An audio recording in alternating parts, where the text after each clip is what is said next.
what a patriotic night it is here on campus as the Lopes celebrate red, white, and blue with a theme of God Bless America tonight as they count you down to tip-off. The Lopes looking to extend their winning streak a couple games inside here at GCU Arena against the Cougars of Chicago State, who are still looking for their first win in WAC play.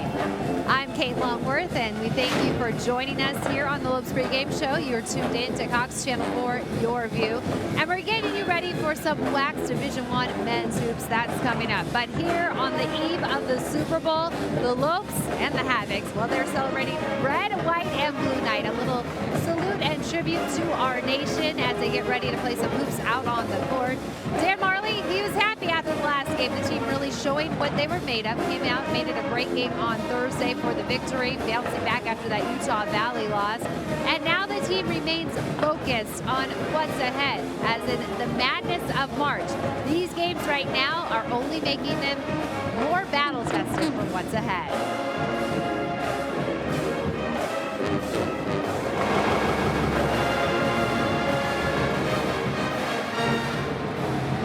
Breakdowns, but you know, it's huge. Obviously, coming home, you got to take care of your home court every single game out. So, you know, in these two games, obviously, we want to play well and win significantly. So we don't want to mess around, and we just want to get better, focus on ourselves, and just continue to get better each and every game. It's huge to get this final stretch starting off at home. You know, going 2 home games and. You know, hopefully letting those, get some momentum in those and let that carry over to the rest of the conference season. So, so that'll be big. And I think, you know, like we said, this the rest of the conference play, we're trying to win it and go as far as we can. But the games that really matter come in March when we're in Vegas. And so, you know, right now we're preparing. We're trying to see if we can come out on top of this and get a bye. And then those 3 games, or however many it is in Vegas, are going to be huge.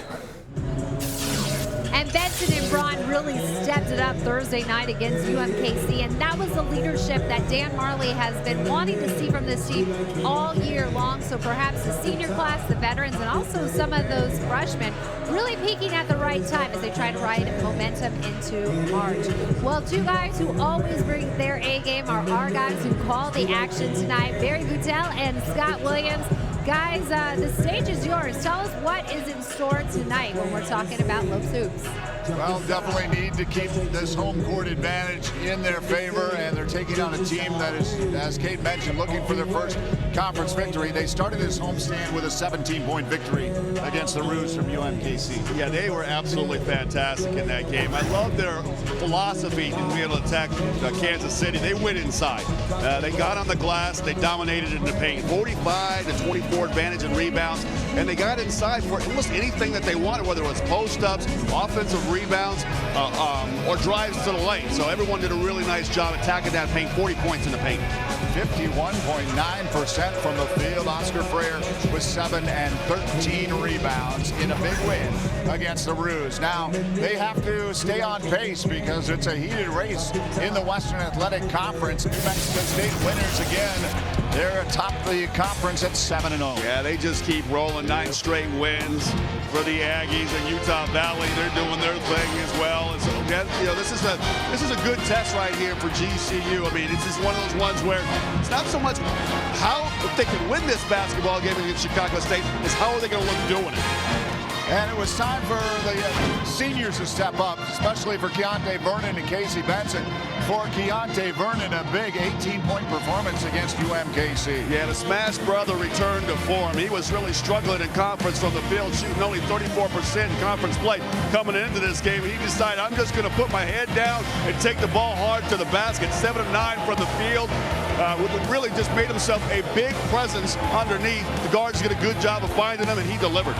Big step up from his previous 3 games. You see it right there. 18 points and 5 rebounds. How about the freshman stepping up, extended playing minutes now for Damari Milstead, having 11 points in the game. I like this kid. He's done nothing but work hard and practice all season long, waiting for his opportunity, and now he is making the most of it. A lot of guys always say, hey, give me more minutes and I'll produce. But then the minutes come and they don't do anything with them. Well, this kid is putting his head down, going hard to the hole. He's playing good defense, full court pressure, getting steals, getting deflections. I really like the way he's got to approach it, and Coach Majerle is rewarding him with some more minutes. 18 minutes, 11 points, 3 rebounds, 4 of 6 from the field, 1 of 2 from the arc for Damari Milstead. Chicago State comes in, as I mentioned, 0-7 in conference play. Here's a team that lost by 28 to the Lopes at home earlier this season. They lost by 30 coming into this game. Fred Sims Jr., though, is a guy that loves to shoot, doesn't matter where on the floor. Yeah, he's their bright spot. I mean, he can absolutely fill it up. If he gets the hot hand, you better put 2 guys at him and get the ball out of his hands quickly. He likes to be able to drive, but he's got a good mid-range game as well. 14 points, like he said, and he's made 42 3-point shots on the season. Chicago State in town as his homestand closes out for the Lopes before they travel on the road for 3. Let's send it back over to Kate Longworth. Well, guys, we all know the saying, if it's not broke, don't fix it, right? Well, the Lopes right now playing some strong basketball, but I know Dan Majerle, you guys know this as well, he wants perfection. He wants that intensity each and every game, and he wants to see his team getting better. So, Scott, when you're midway through the season, midway even through conference play, starting to see the teams for the second time, can a team get better, or do you just try and hone in on the skills you're already doing out there? Unless there's a player coming back from injury, you pretty much are who you are at this point in time in the season. You're going to shoot the ball from 3 about what you normally do. You're going to be able to get the points in the paint and rebound about what you normally do. Coach Majerle needs to see better execution from his team every time that they step on the floor. Taking care of that basketball, not committing turnovers, getting high percentage looks at the basket every time. So no blown assignments on defense, and executing on offense is what he'll be looking for down the stretch. Yeah, you hear Dan Majerle say that a lot. Do those little things you know how to do and do them right. And of course, they can still get tougher even if the skill set stays the same. Meanwhile, Dan Majerle, well, he was all smiles after that win against Kansas City. So tonight, I'm guessing he would like to repeat that feeling. So what's the game plan after Friday's all-business practice? Barry Battelle gets the lowdown coming up next when we talk more Lopes basketball here on the Pregame Show.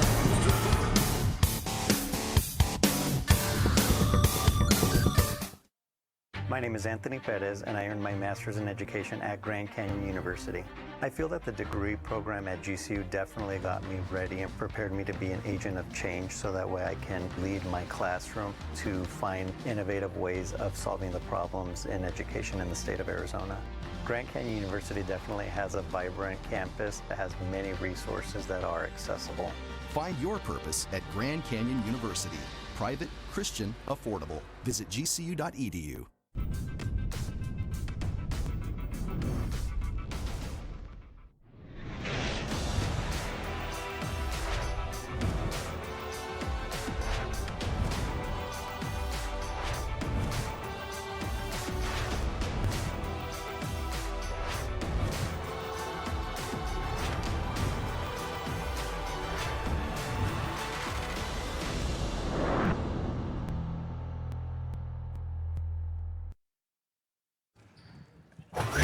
The Lopes hit the road next week for a crucial conference swing that has them playing 3 straight games away from the GCU Arena. The big one is at first place New Mexico State on February 10th. But first, GCU has to get by UTRGV in Edinburgh, Texas next Thursday at 6 p.m. Remember to listen to Michael Potter and Tom Kuiper for all the action on the Fanatic, 1580 AM, 95.9 FM, and 99.3 FM. Well, pregame show continues from GCU Arena. Barry Battelle alongside the head coach Dan Majerle, and looking for a home sweep here after a pretty decisive victory against UMKC. Second half kicked it into gear. It was a good win. Yep. I knew UMKC was going to give us some problems playing that small lineup very quick. They just took the ball to the basket, kind of spread us out, 4 out, 5 out, and just drove it. So I was happy with the win. I thought our guys played well. Good job by our seniors. Keontae Vernon played really well. Casey, I thought, had his best game. Josh struggled a little bit, but hit 2 big threes down the stretch. Yeah, definitely the second half. He stepped it up big time. How about Oscar Freire? Let's talk a little bit about Oscar's performance against UMKC in the game. He had 7 points and also 14 rebounds.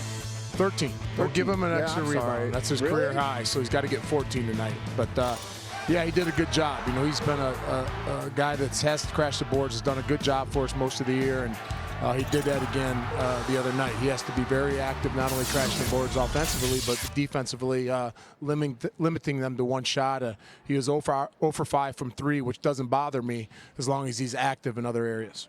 So you don't mind him taking that? Well, I don't. I told him he can take shots when it's available, but when he's a guy who just takes 4 or 5 threes and doesn't get a lot of rebounds and kind of stands on the perimeter, then that's feeding into the opponent's hands. So I don't mind our guys shooting as long as they're aggressive and doing other things. Damari Milstead's getting some extended minutes, and he had 18 in the game, picked up 11 points. Yeah, did a good job, especially in the second half. Put him in there with a little bit with Casey, so he just wasn't the primary ball handler a lot.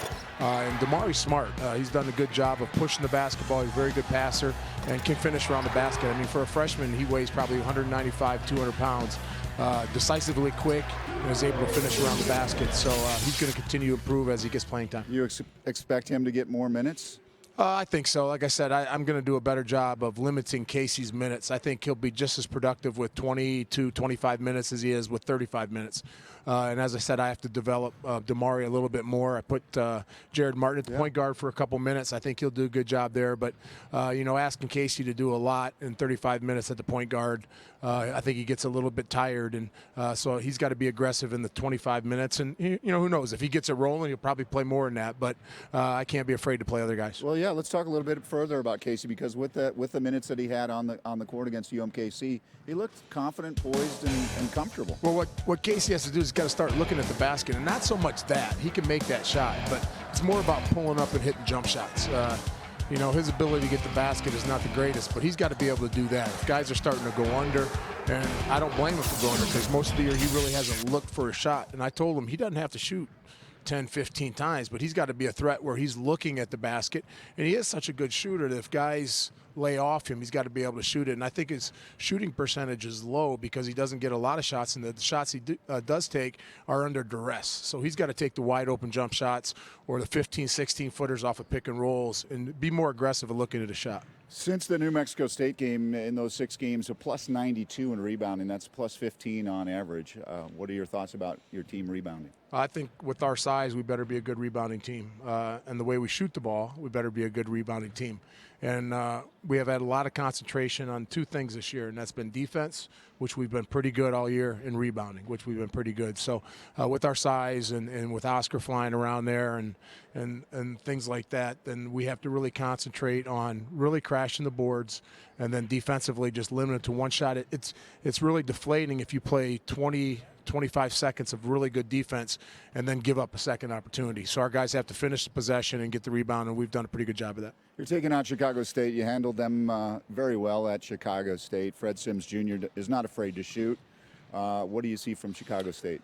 We did a great job with Sims. We held him to 1 basket. And if he scores points, which he might do, we got to make sure we have him score in a low percentage. Take a lot of shots to get some points. We did a really good job. Oscar, Fifi, whoever's on him, we blitzed him. We double-teamed him a couple times because you're right, he will shoot at any time. And he's one of those guys that if you get him going, he can make a ton of shots under duress. So we'll have to do that. We'll have to handle their pressure. They'll play a lot of different zones, 2-3, 3-2, 1-3-1 trapping. They'll press. They'll switch a lot of difference. We've seen boxes and ones, triangles and twos. So the key for us is just to move the basketball, not settle. We did a good job of out-rebounding them last game, and we did a good job. I think we had 42 points in the paint. So we have to continue not to settle because we'll get good shots, but we can't settle for outside jump shots. We have to continue to look inside first. Have to put you on the spot here. Of course, the big game tomorrow up in the great state of Minnesota. It's the Eagles. It's the Patriots. It's not the Lions. It's not the Cardinals. Who do you have? I have New England with the great Tom Brady and Coach Belichick. I'm not a hater. I love great performances and great players, and what Brady's been able to do and still does at age 40 is unbelievable. Yeah. So I will watch the game, and I think I wouldn't be surprised. I wouldn't. No, I don't. I think Philadelphia is probably the better team.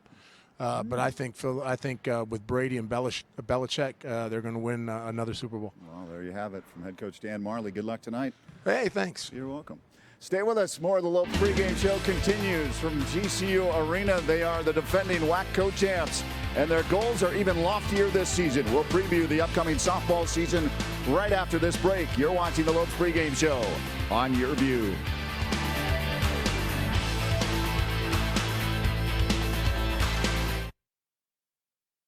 Hi, I'm Bethany. I'm a junior here at GCU. Students are making a huge impact on the Valley just through painting the Valley purple. It really means a lot to people in Phoenix to hear that somebody's from GCU. It almost gives you like credentials because they know that you're a good kid and that you're gonna go far. I definitely think GCU is preparing me for my future and teaching students and being a difference maker in the lives of other people. Find your purpose at Grand Canyon University. Private, Christian, affordable. Visit gcu.edu.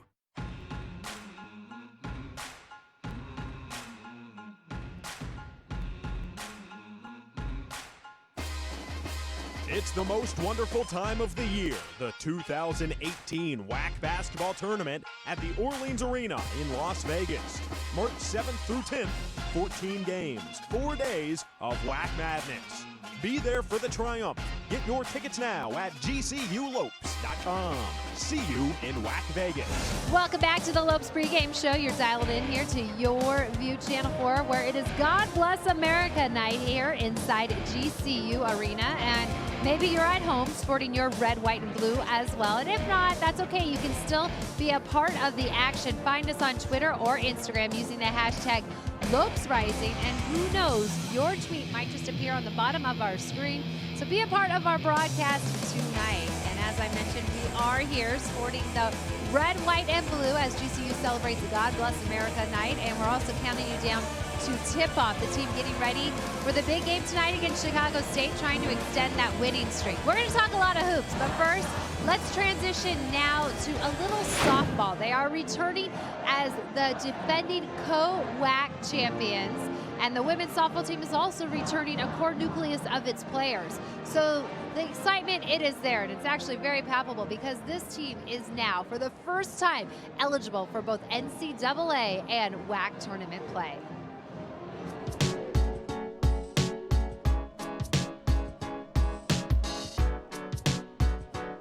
Well, it's great because we have Bobo back, and she had a great summer touring with the Canadian national team as well as the Canadian junior team. And Mariah's going to be healthy this year, so we're going to have one senior, one sophomore pitcher, but 2 returning leading pitchers on our staff. We used all 3 of them last year, and obviously we're missing Taylor Nolan, but I think Lexi and Yessie coming in, they're just going to give us more depth, and they're very different from each other, so it's going to give us a variety coming in not only as starters but also coming in off the bench.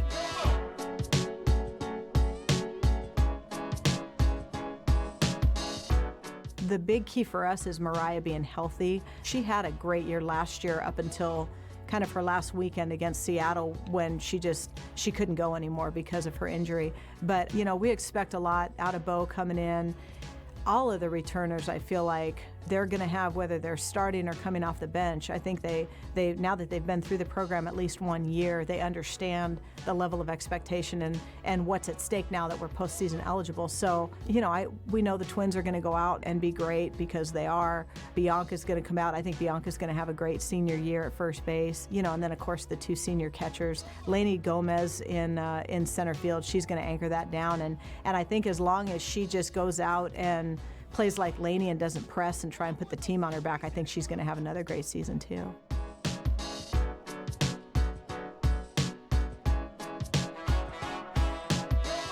That's where we want to be. We want to be in those games. We want to have that opportunity, and in order to do that, it helps us to go against these tough opponents. When we get into a situation of being on a big stage, we've already been there. We've already faced the UCLAs, the Arizonas, the Utahs.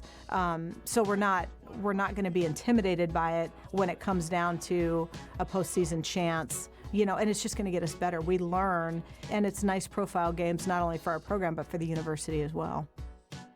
We did our goals the other day, and you know, we talked about RPI and we talked about our non-conference schedule, and we obviously know it's tough, but it's not only going to make us better, it's going to hopefully set us up for a postseason opportunity. We want to win the conference, and then we want to win the conference tournament so we can get into postseason, because as we know, as soon as we get into postseason, the season starts all over again and everything is open. So those are our goals right there. We want to get into regionals and then see how deep we can go into the postseason.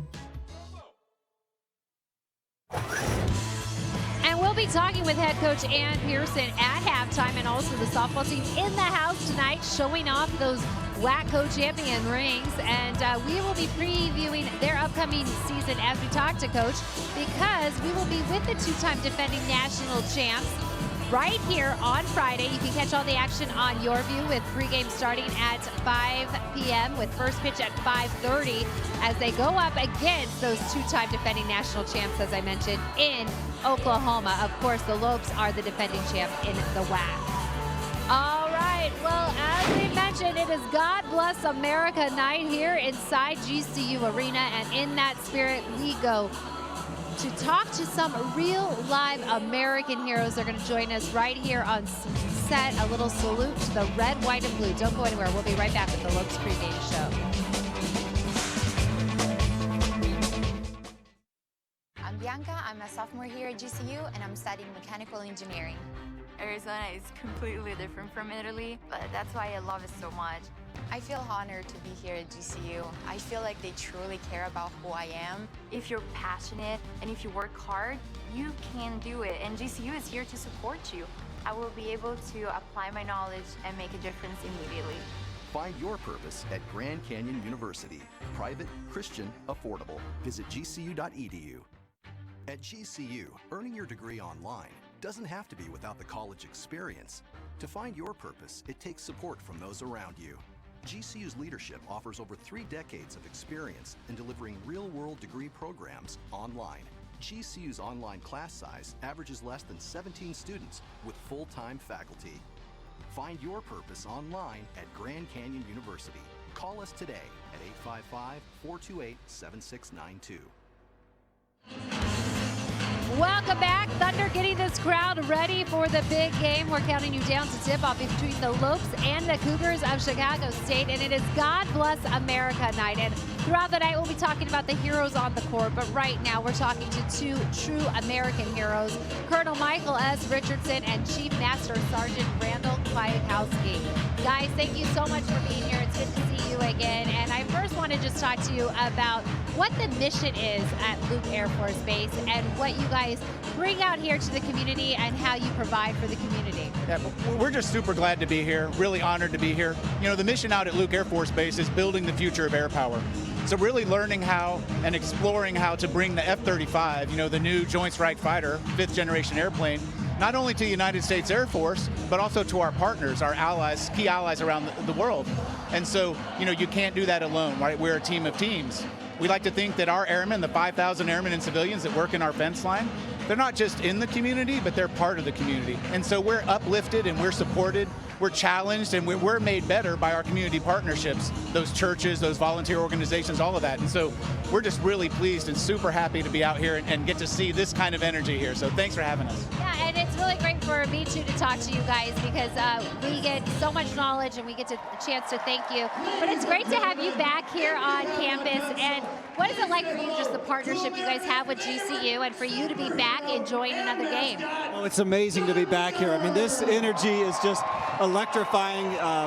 We got to hang out at the tailgate earlier tonight. Right. Got to spend time with Lopes Nation, and really just honored to be part of this. Yeah, and the energy that the crowd brings here, I think it's amazing that you guys can compliment them because so many people are in awe of what you do. An F-16 pilot, so any tips on how the civilians can ride one? Well, you know, the F-16 is a fantastic piece of equipment. I've flown it for almost 20 years, and it can do some amazing things. Really designed to be an instrument of warfare when needed. And so, you know, you can get a really neat ride. We can do a lot of fun things on that. And we have an opportunity called the Hometown Heroes Program, where local communities can nominate some of their local heroes to be nominated to get a flight in the F-16, and then we'll select one, and we're going to put them in the back and show them exactly what air power does. Yeah, and bring Dranemy, I think, right? The stomach you had, not the stomach we have. And also coming up, Luke Days. Take me through exactly what that is. It's kind of an exciting time here in the Valley. We've got spring training going on, some intense college basketball, and of course, Luke Days.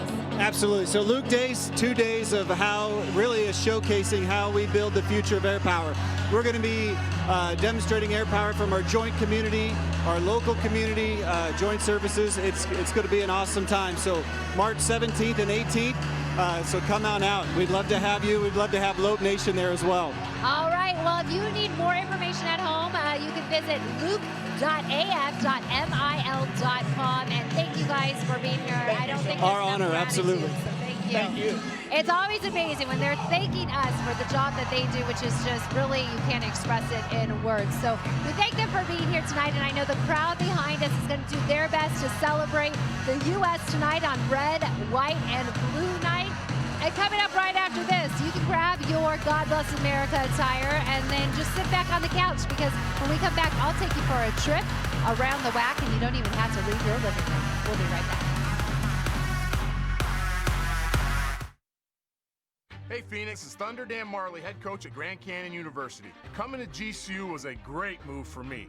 Join Antelope Nation by enrolling as an evening student at our beautiful campus in the heart of Phoenix. Earn your bachelor's, master's, or doctoral degree to take your career to the next level. Engage with industry expert instructors in small classroom settings where you can get the support you need to excel. Scholarships available. See you on campus. Go Lopes. Find your purpose at Grand Canyon University. Visit gcu.edu/evening.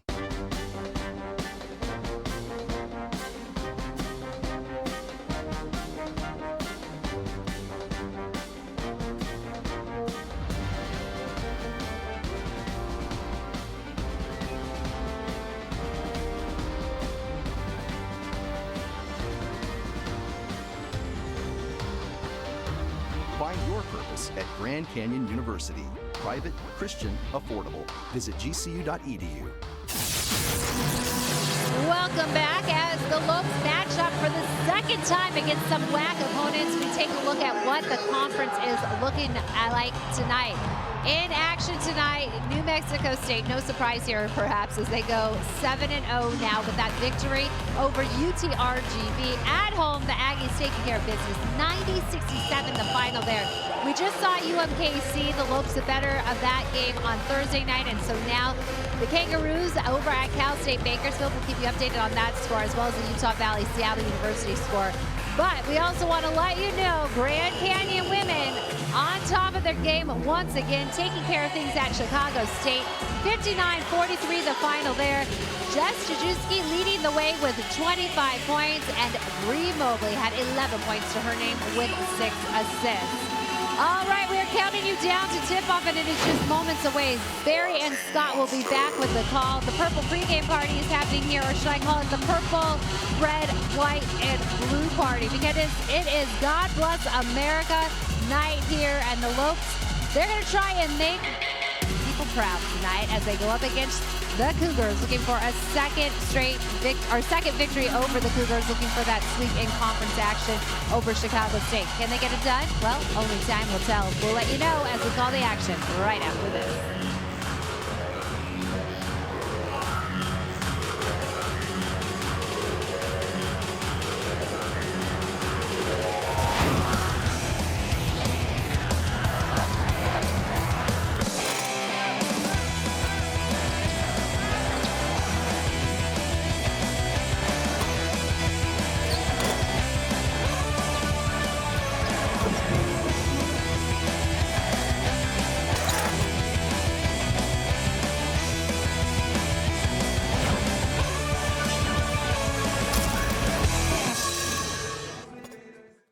I'm Christian Talon, and I'm earning my bachelor's in information technology at Grand Canyon University.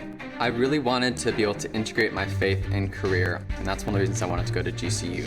One of my favorite ways to do that is by being a part of the life groups on campus. It's a great place to come and study the Bible and have that community experience. Cyber threats are a growing problem for companies and individuals alike. A lot of resources online are under scrutiny of attack. I found it my purpose to try and help businesses and Christian foundations and defend themselves against those attacks. One of the great benefits of going to GCU is that we as students get access to the state-of-the-art IT labs that the university is setting up for us. I really feel like the professors at GCU have invested in me personally. They're always encouraging and providing me with the resources to further my own education and really just grow my interest and passion for technology. Find your purpose at Grand Canyon University. Visit gcu.edu/IT. Grand Canyon University, Arizona's private Christian university, is a top tourism market bustling right in the heart of Phoenix. Join the student team at the GCU Hotel, Canyon 49 Grill, and coffee shop GCBC for real-world learning opportunities. Hospitality students can gain workplace skills and leadership training on the GCU Championship Golf Course, featuring brand new amenities. Across every enterprise, you have the chance to network, learn, and grow. Find your purpose at Grand Canyon University. Visit gcu.edu. Good evening and welcome to GCU Basketball alongside three-time NBA champion Scott Williams. I'm Barry Vitale. Kate Longworth will be along in just a moment. Well, the Lopes riding high after a big 17-point victory here on Thursday night against UMKC. Yeah, this place is lit. And the Lopes going to keep riding off with that momentum that they had against Kansas City and bring it right here to fight for Chicago State. I mean, Oscar Freire was absolutely fantastic in that ball game, doing a great job on the glass, and that's where they really did their damage, inside in that painted area. 51.9% from the field. Oscar Freire with 7 points and 13 rebounds. Well, they're taking on a Chicago State team, and how about a youngster for the Lopes that may see some extended minutes yet again, Damari Milstead. Growing up right before our very eyes, this kid has been absolutely waiting his time on the bench, and he got his number called, and he is making the most of his minutes. Drives the ball hard to the hole. He's done a much better job of running the offense. You know what? He's got the highest three-point field goal percentage team on the team. He hasn't taken a whole lot, but when he takes them, he makes them. 11 points in 18 minutes. Now the Cougars come in. They're 0-7 in the Western Athletic Conference, but one of their star players is their guard, Fred Sims Jr. He's not afraid to shoot. Yeah, Fred Sims Jr. is tired of getting beat by the Lopes by an average of 20 points a game over the last 5. You know he's going to bring his game to the yard. Full array of his arsenal, down low, twisting, turning, mid-range game, and boy, he stroked the three. 42 threes on the season. It's time to tip this game off. It is God Bless America night, and what a night it's going to be. Let's send it over to the public address announcer, Paul DeNuzer, with our pair and our national anthem.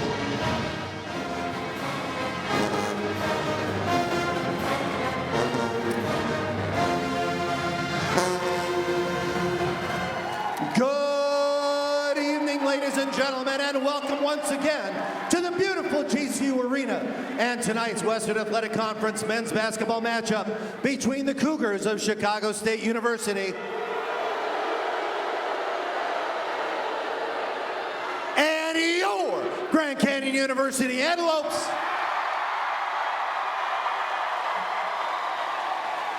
Ladies and gentlemen, tonight we ask that you please rise. Gentlemen, please remove your caps as we honor America and our armed forces. We have the color guard from Luke Air Force Base to present the colors, and Senior Airman Brittany Timpson to sing God Bless America. Our prayer this evening will be Jessa Dekwa, a cheerleader and a senior majoring in biology with an emphasis in pre-medicine. Also, to honor America with the singing of the national anthem, the Star-Spangled Banner will be performed by the Gilbert Christian High School Choir under the direction of Herbert Washington. Please bow your heads. Dear Heavenly Father, I just thank you so much for getting us all here safely, Lord, and please allow us to enjoy the game of basketball tonight, Lord. I pray for safety over both teams, Lord, that you just protect them on and off this court, Lord. It's in your name we pray. Amen.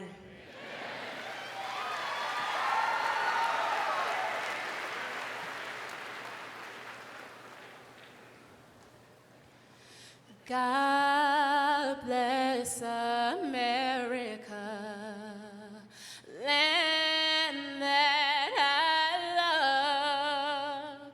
Stand beside her and guide her through the night, from the light up above, from the mountains to the prairies, to the oceans, why with foam.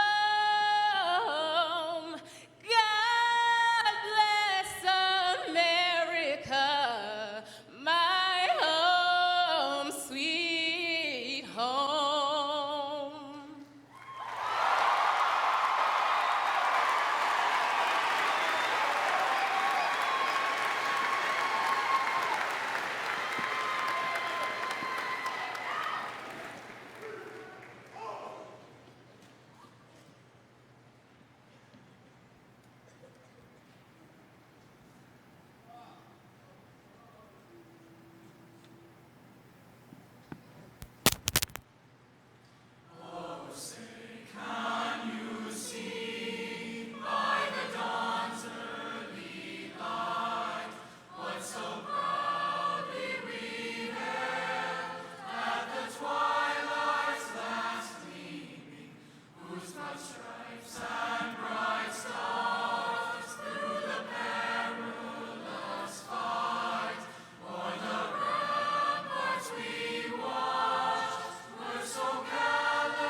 Jessica Dekwa, and senior airman Brittany Timpson.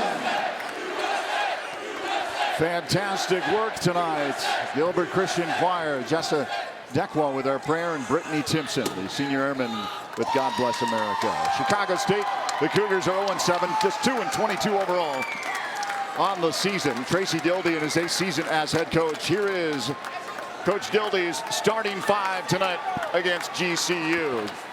Glenn Burns, Fred Sims Jr., their leading scorer, Montana Bird, Cameron Bowles, and Deontay Simmons. Yeah, we're going to keep our eye on number 0, Glenn Burns. He had 21 points on 7 of 8 field goals on the 27th against UTRGV. He averages 9.7 points per game, 4.2 rebounds per game, and he dishes it out almost 4 times a night. Coach Dildy previously spent time at UIC, UAB, Ole Miss, Auburn, and DePaul. His associate head coach is James Farr. The assistants are Matt Raybard and Eddie Denard. Another great crowd here at GCU Arena in Phoenix as the Lopes close out this homestand.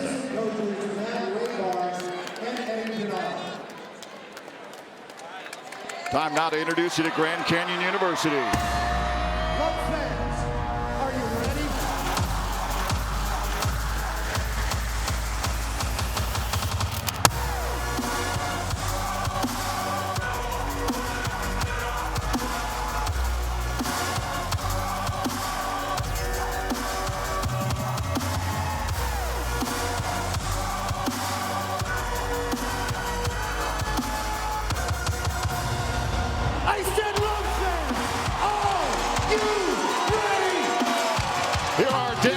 Starting 5, Casey Benson, Josh Braun, Oscar Freire, Alessandro Leber, and Keontae Vernon. Yeah, let's keep our eye on Benson tonight. He had a great game versus Kansas City where he was 4 of 6 on the field, a perfect 5 of 5 from the line. He had 14 points, and 10 of those came in the first half. He really got the team going late in that first half. It gave the momentum going to the locker room, and they rolled in the second half. The Lopes are 16-7 overall, 5-2 in the Western Athletic Conference after a 79-62 win against UMKC here Thursday evening.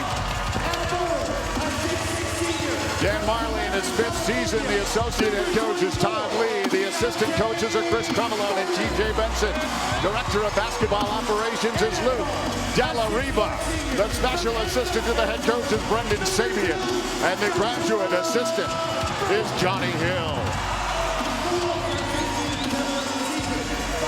There's an energy in the building yet again.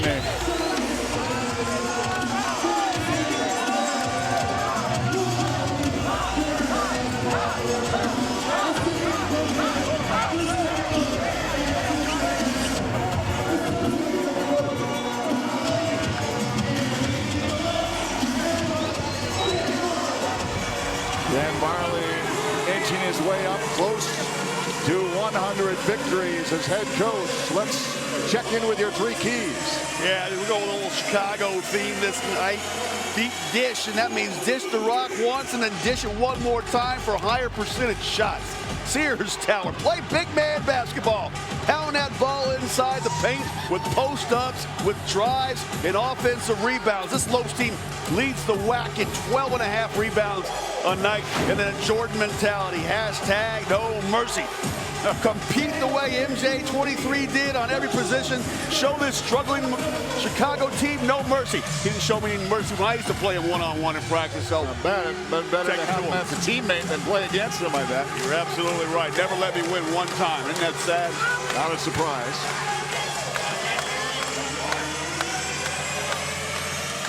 Lopes fans remain on their feet till they hit their opening bucket. Glad you could spend your Saturday night here with us in Phoenix. Benson across center court. Eyed by Fred Sims Jr. There's junior guard. Near side, Freire checks back to Benson. Plays catch with Braun. In the corner, Lever is going to try for 3. Bam! Take a seat if you wish. Now, Chicago State does not want to get pounded inside and come out in that zone defense and good ball movement. Finds the open shooter in the corner. Burns in the corner, checks out to Boyd. Boyd back out to Burns. Their senior from West Memphis, Arkansas. Inside to Deontay Simmons, and a foul called. Looks like Braun early. Hey, look at this one more time. Just a swing, swing, swing. Finds Laver wide open in that right corner, the short porch, and he knocked it down. 67% free throw shooter, Deontay Simmons, the senior from Detroit.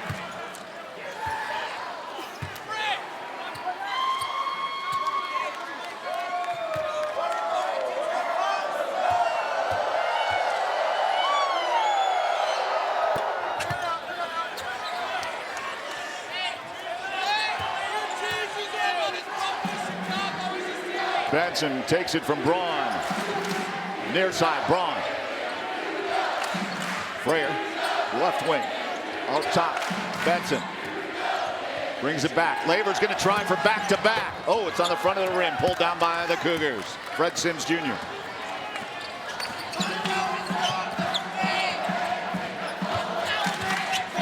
Frayer on Sims. Bulls are leading. Player with blocks.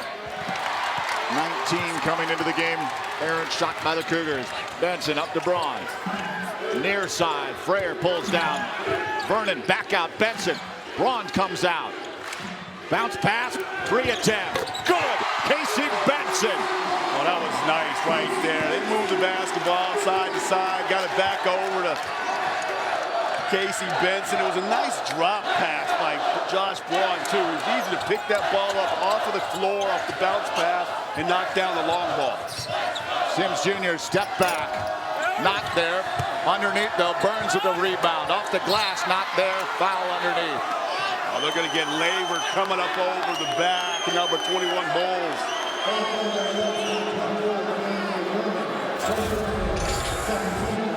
Oh, they're going to say 2 shots. I think they got Vernon. Oh, it's a late call on Vernon. I take that back. It was a latest whistle on Vernon. After good of the pump fake, he came straight back down, and I wasn't sure if Burns got enough of Vernon's body on the way up to warrant a foul call, but official from the weak side decided he was going to make the call. Glenn Burns, their leader in assists, steals, and turnovers. You don't want Vernon getting in foul trouble in this game. They want to be able to utilize his ability to get on the offensive glass and to pound it inside on post-ups and dish downs. Holds with a little bit of pressure, but Braun and Benson bring it up. Braun on the near side, looked inside temporarily, gave it back to Benson. Loses the handle and the turnover. Burns drives it up. Cougars down by 2. Oh! Vernon put a hand on that. That's why you want Vernon on that floor patrolling that glass. In and out, Benson. Vernon gave him the nod. He wanted it up high. Burns over to Fred Sims Jr. Just underway here at GCU Arena. Another great crowd on hand. Boyd misses from the arc. It's 45%. 3-point line. Braun. That's off the mark. Vernon with the rebound. Kicked out to Frayer. Oh, he tried to go inside, but Deontay Simmons got a hand on it. Sims unsuccessful. Simmons tried to put it back. Laver got it swatted away. Simmons doing a good job underneath the glass. They're fighting and scrapping, this Cougars are. Simmons trying to turn to the hoop. Goes by Laver. Oh, that was an aggressive move right there by Simmons. He just put his head down and threw his shoulder right into the chest of Laver. Bounced him back 2 feet and put it in. Laver just inside the arc. That's off the mark. Wolves are going to retain the basketball, but they have been on a bit of a drought over 2 minutes now. 2:01 to be exact. Well, they hadn't been getting that ball inside. They've been settling for that outside shot. But look at Simmons one more time. Makes that spin move. Look at that. That's the move right there. That bang with that left shoulder. Braun connects. Well, it's been all rain and threes tonight for the Lopes. All three of their field goals coming from long distance.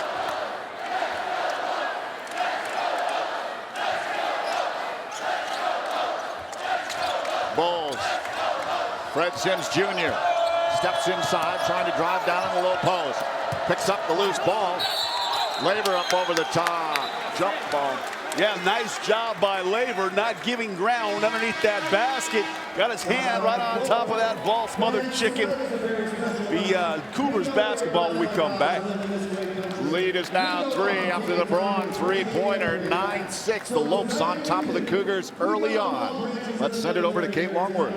All right, thank you guys. And as you know, it is God Bless America night here inside GCU Arena. And so while we are talking about the heroes on the court, we want to remember the real live heroes. So thank you so much, Denny Yates.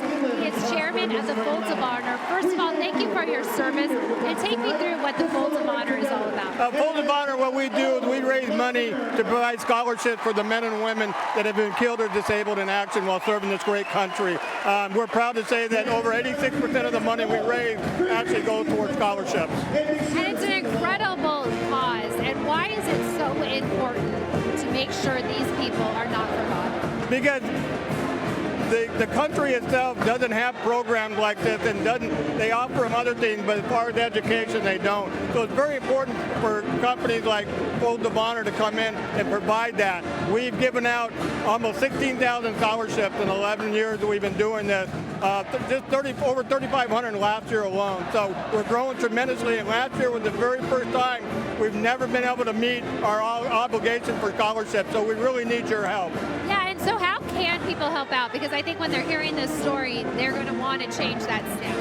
I'm sorry. How can people help out? People can help out by going to foldsofhonor.org and donating there, or arizona.foldsofhonor.org for our chapter here in Arizona. We have a big golf event coming up in April. You can also go to arizona.foldsofhonor.org and find out about that. It's a great event. And lastly, why is your partnership with GCU so important? Well, because GCU, number one, they're an up-and-coming university, and I'm born and raised here, lived a half a mile from here, to see the growth of this place is incredible.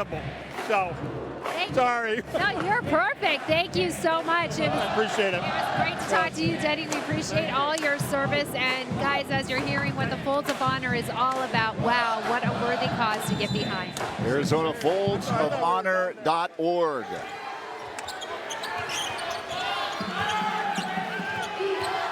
Burns smothered there by Laver and Benson, trying to find some room and throws it up right at the expiration. Loose ball, and man, the Cougars pick it up. The long shot there by Boyd off the mark.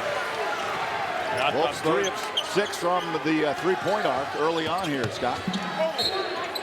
Nice little give and go there. Some big man basketball. Laver and Vernon getting in the action. But I thought that was a fast shot by Bird after that long ball came bouncing back to him. He had 4 of his teammates out here by the half-court stripe with even a shot. He had no opportunity for a rebound. Difference between a good team and a bad team. You're going to get that basketball in a frenetic situation like that. You got to drive it to the rack.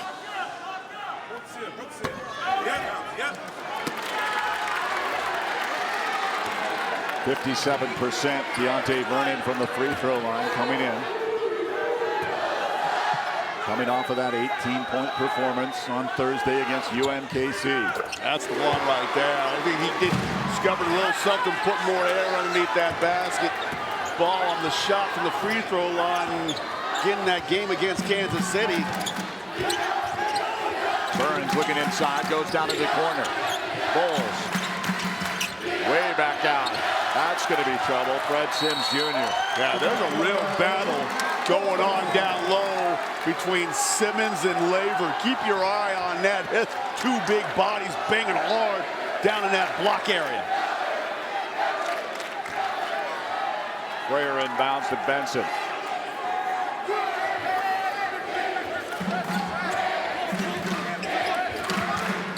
Bounce pass, Laver turning up high.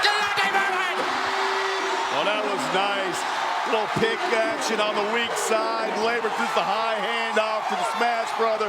Deontay Vernon smashing it down.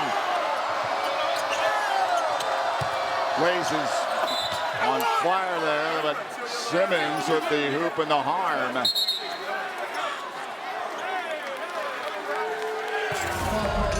Now there's Simmons and Vernon smacking their jaws, but look at this one right here. Let's go back to this one here. This is just a little back pick by Braun. Send Vernon right back to the basket. He goes up high with it and slams it down. So a little misdirection action on the strong, on the weak side there. You get Vernon going back door, and then nice pass by the big fella. Who knew the 7-footer could dish that rock like that? Simmons and Vernon pick up technicals.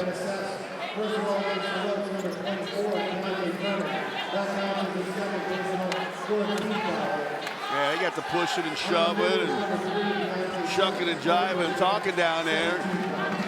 I mentioned that Vernon, he already got one personal foul early in this game, and he got that technical now. So he needs no more personal fouls and certainly no more technical fouls. We won't see him on the floor for a while.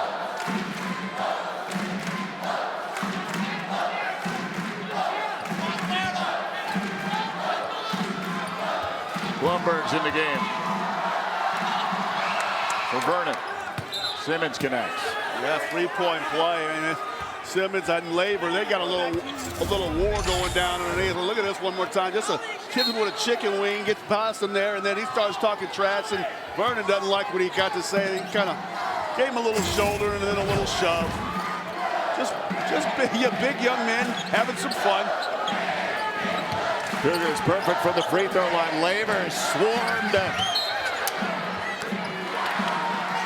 Foul committed, looks like Boyd.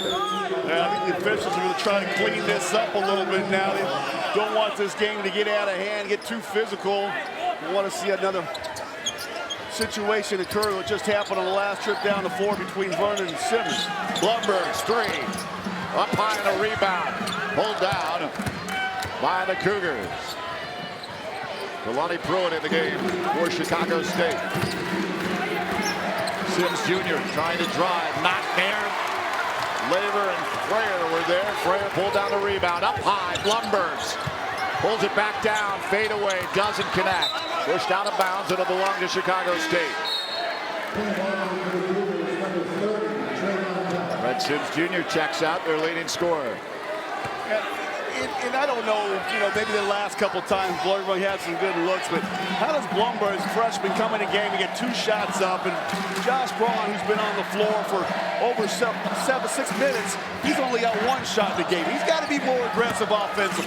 Trayvon Bell in for Chicago State. The 3 connects from Bell. Yeah, all tied up here, and they got their first 3 of the game and knocked it down. Braun. Benson. Frayer looks for 3. Good! Well, he was 0 for 5 Thursday night against Kansas City.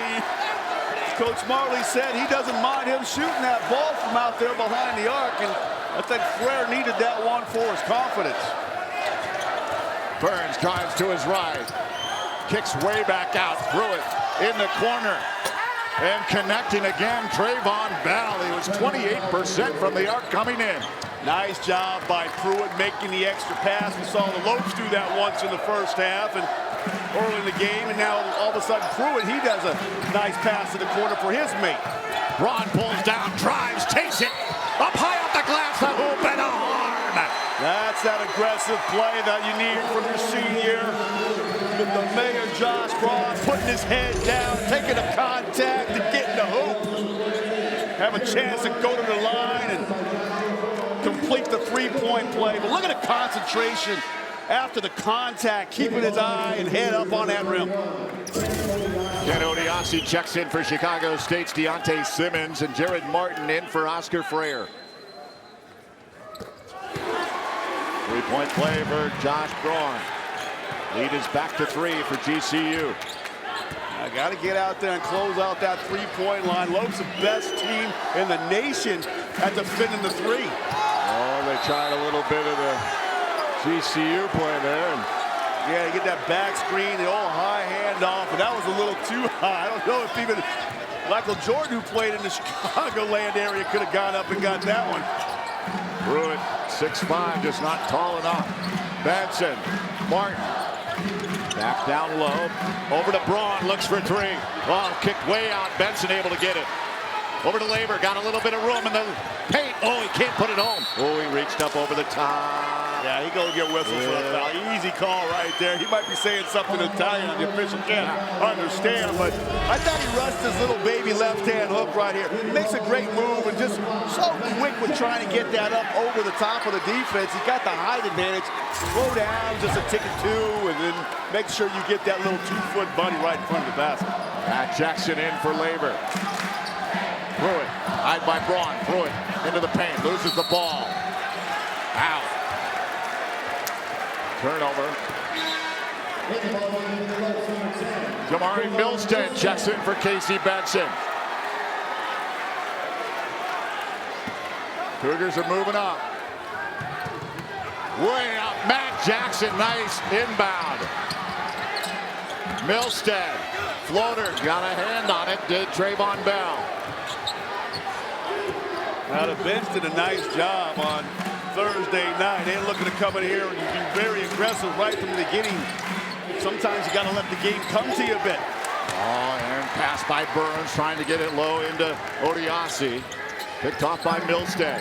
Milstead steps back beyond the arc. Now over to Martin. Martin goes into Jackson. Jackson trying to move to the bucket, goes left-handed in, and a foul's called. That's the experience Matt Jackson's got. Same move we saw out of Labor a bit earlier, but Matt Jackson had a little bit more rhythm and timing to his flow.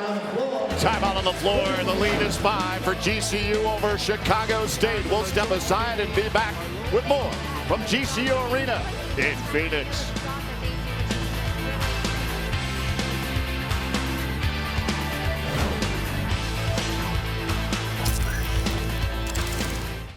Finding the right college isn't always simple. The choices I make today affect where I'll be tomorrow. That's why I chose Grand Canyon University. Here I'm working toward a greater purpose and a place that feels like home. With scholarships to help me earn my degree, I can graduate in less than 4 years. By attending GCU, Arizona's premier private Christian university, I know I'm not just making the right choice, I'm making the smart choice. Find your purpose at Grand Canyon University. Private, Christian, affordable. Visit gcu.edu. GCU offers more than 200 innovative programs across 9 colleges, which now include cutting-edge next-generation programs in engineering, computer science, and information technology.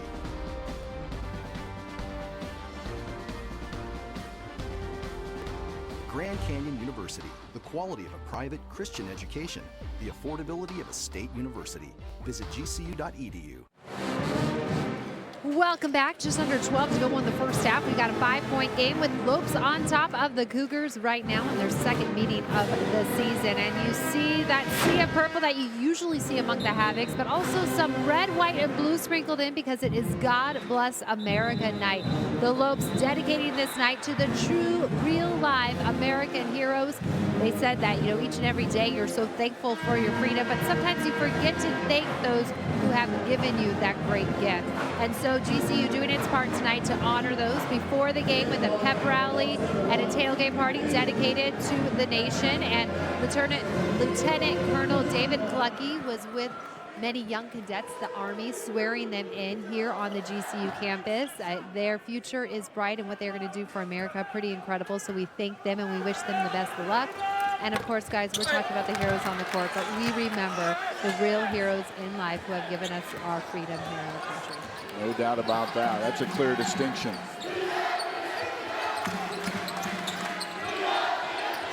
Pruitt takes it from Trayvon Bell. Pruitt trying to move on Milstead. Lost the handle with help from Martin and Milstead. Martin on the run. Kicks back out. Oh, it's a travel. Yeah, a little disruptive on the dribble up there. Martin wants an explanation of what he did. He thought he jumped in the air and completed a nice pass, but officials didn't see it like that. Coach Martin certainly didn't see it like that. He's giving that official a ear bending. Burns. Boyd moves to his right. Trayvon Bell, Chicago native. Comes back. Now pushes it back to Boyd. Boyd tries to drive on Martin. Blew him right away. Wow. Yeah, that's the great thing about having a player like Jared Martin on your team that thinks defense first. He could have been pouting about that last call, but look at the way he just slides his feet and gets in a position. Yeah, the other boat's still moving, but because that forearm comes out away from the offensive player's body there and makes that contact with Martin, he's going to get that call every time. 3 on Boyd. Fifi Adu in the game. Damari Milstead threaded the needle. Blumberg's trying to put it home, but he's fouled. Okay, I want to see Milstead on that dribble again, splitting those defenders. We didn't quite see all of it there, but I like the way Blumberg goes hard to the rack. Milstead had a little tricky inside-out dribble that was very impressive for a young player. This kid's growing up before our eyes here, Barry. Yeah.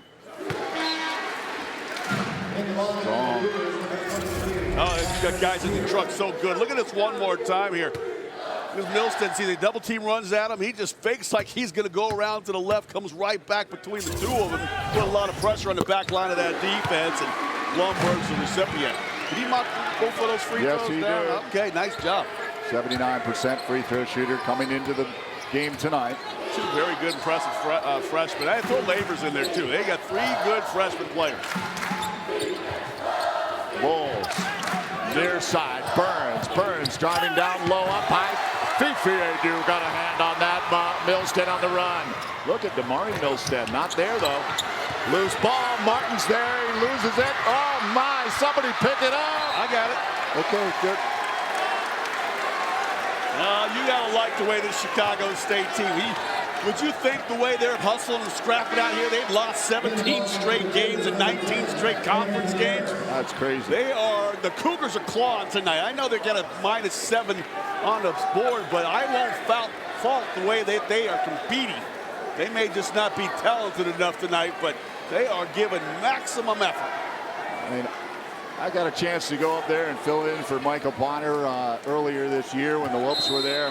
They got a great arena, great venue. I would encourage Cougar fans tuned in to support this team at University. Martin driving into the paint, lost the handle. It's pushed around. Martin's going to get whistled for the offensive foul this time. So same thing that he was rewarded for, sliding his feet and taking a charge. Now he gets in here, gets penetrates down here to that bottom level. You can see was that number 10 Harris stepped right in that driving lane, took the collision. Burns brings it up. 6'3" senior.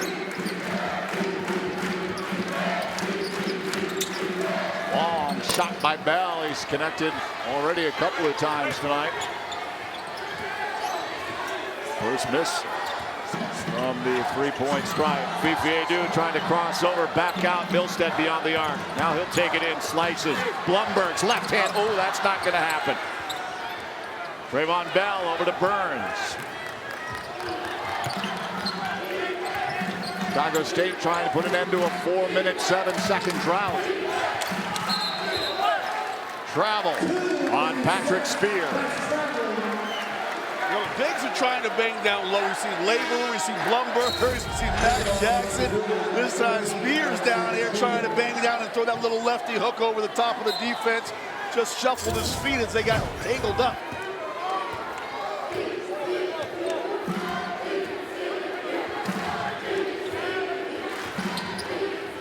In the corner, Fifi for 3. Good! Got a couple guys on this team that like the corner 3. Adu's one. Matt Jackson likes the corner 3. You've seen Frere down there on that baseline, knocking down the 3 ball as well. 10-0 run for GCU. Spear trying to back in on Martin. Rings out. Loose ball. Milstead. How about the kid? Feeling cool and calm. Damari Milstead going amongst the trees there and getting the board. GCU with their largest lead of the game, 10, looking to build on it with a good possession here. No starters out there. The feed from Jackson, and Martin is fouled. I think Jared Martin must have played some Australian rules football back when he was a kid, because he loves giving up his body either on the offensive or the defensive end. Not afraid to get thrown down to the hardwood. His mama comes back to town. I got to ask if he ever played a little Australian rules football. Braun checks back in for Matt Jackson.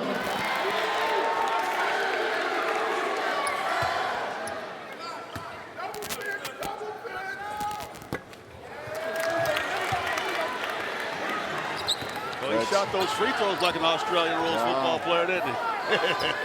I love having a little fun with 42. I just love his game, though. You know, he's my favorite player. Yeah, he beats you up after every game. Yeah, he took a swipe at me, too. I don't understand. Spear back to the basket. That's going to be the 1-and-1. They got him on.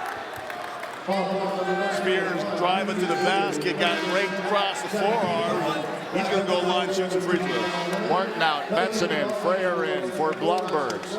Milstead and Benson. See some time again together.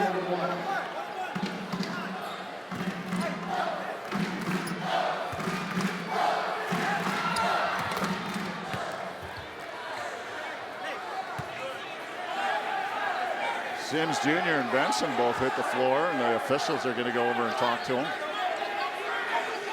I kind of missed what was going on. It was a 1-on-1 situation, so it was a live ball on the shot. It just seemed like the two guards out on the free throw line got tangled up and went down in a heap. Sims backed out.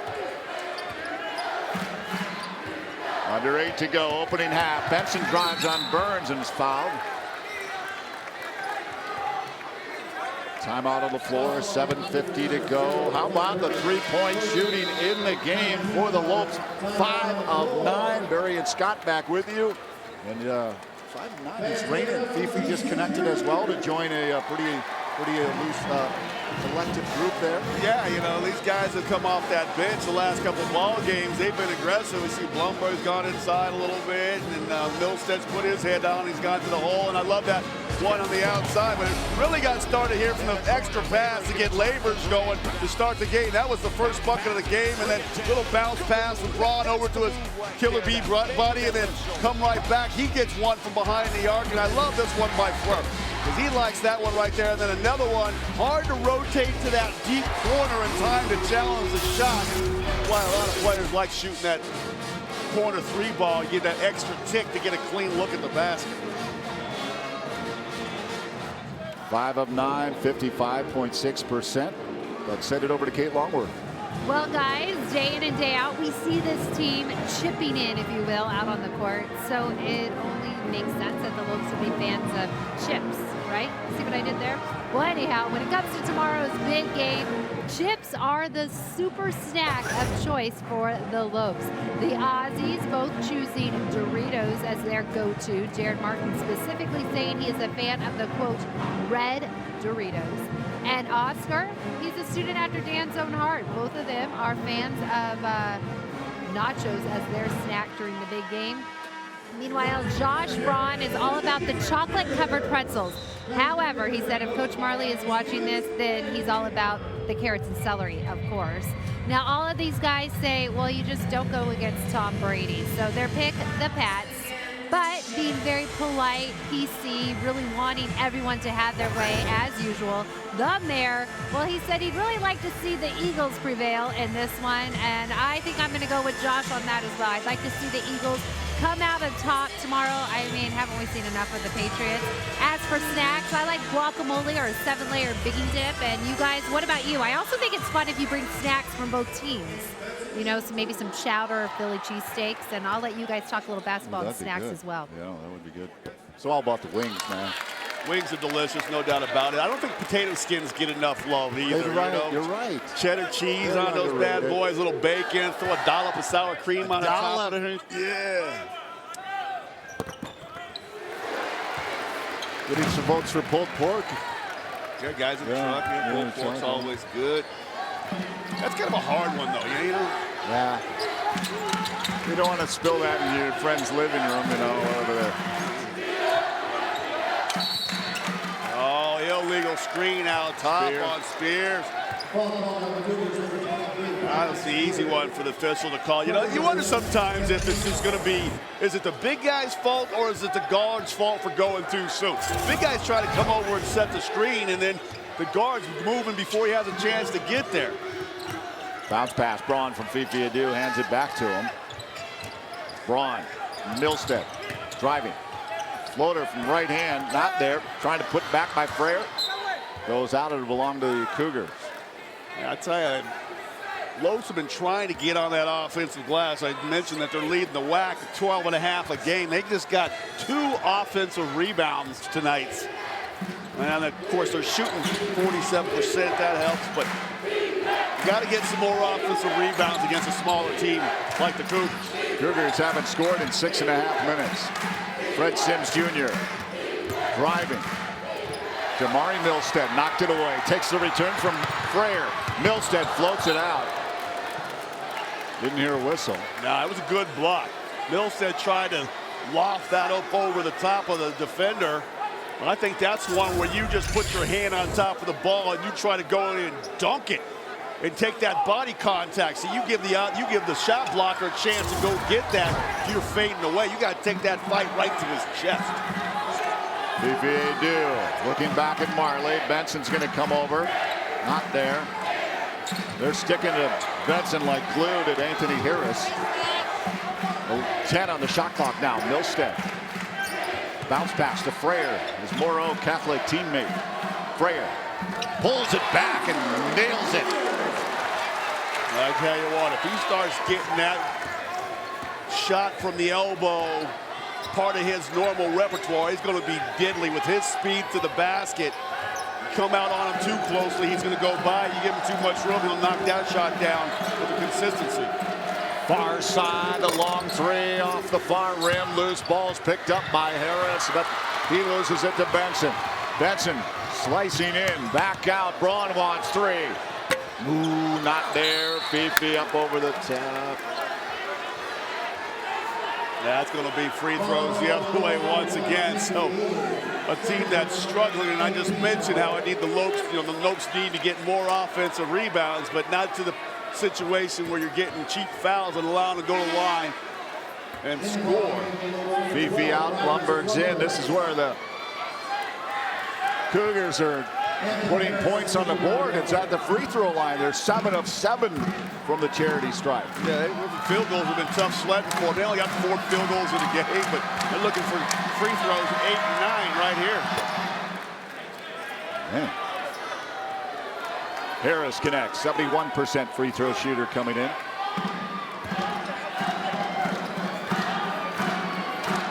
Junior from Gary, Indiana.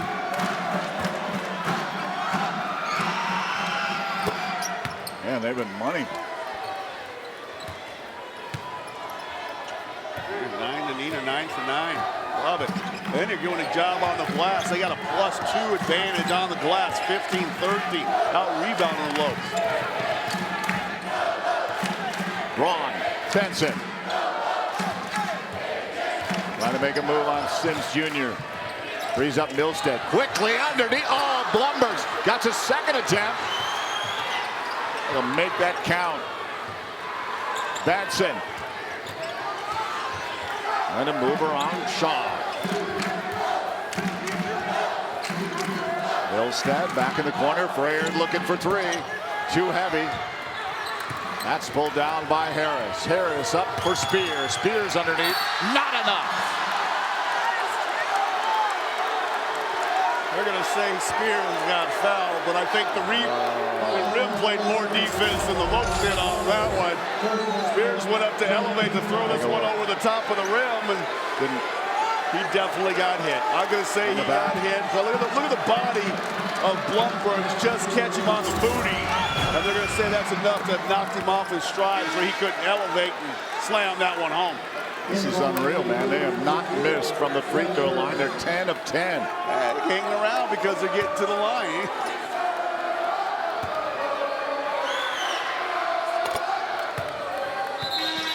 Jackson's going to check in for Damari Milstead.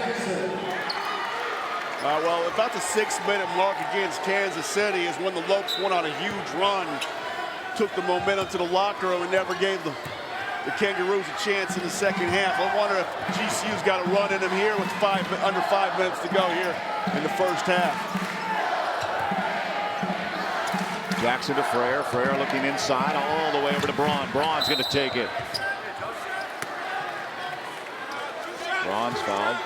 Yeah, Josh Braun with barrel chest, just puts his head down and goes to the hole. He's missed the last couple shots from outside, so he decided, I got to get myself some easy opportunities in the paint. Knowing they're in the double bonus, to just get a little body contact on a drive opportunity to earn 2 free throws. First on Sims Jr. Mayer, he was struggling from the line early in the season. He's got it up to 71. Called 72% after that made free throw. Lead is 9 for GCU. They haven't got a field goal close to 9 minutes, but they're perfect. 11 for 11 from the free throw line. Harris. Charge. Yeah, Josh Braun coming from the weak side, got outside that block area out of the paint. Takes his charge. Look at Josh Braun. He comes off of his guy here, slides down to that baseline outside that block and takes that charge. Smart play. Under 4.5 to go. Braun gives it back to Benson. The play catch near side. Now down low. Blumbergs comes off the corner. Up high. Oh my. Up and in. A hoop and a heart. No, they're not going to give him. Yeah, I'm going to say you got it. No. In position before Blumberg's elevated off the floor, so it'll wave the basket off. Let's take a look at it one more time. Driving hard out of that corner. Yeah, defender set outside that restricted area. I'm going to say that's a good call.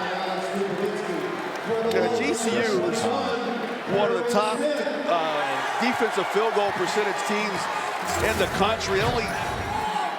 From 3-point range, only allowed 27%. They're doing a nice job on that tonight, and they're even doing a better job from the field. They lead the WAC at 39% field goal percentage defense, and they're holding the Cougars at 23%.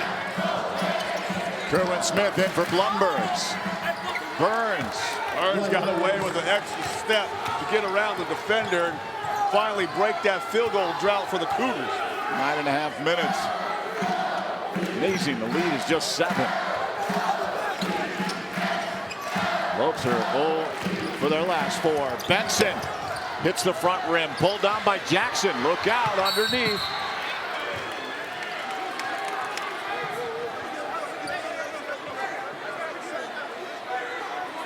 Time out on the floor. 3:29 to go, opening half. GCU 30, Chicago State 23. We'll be back right after this.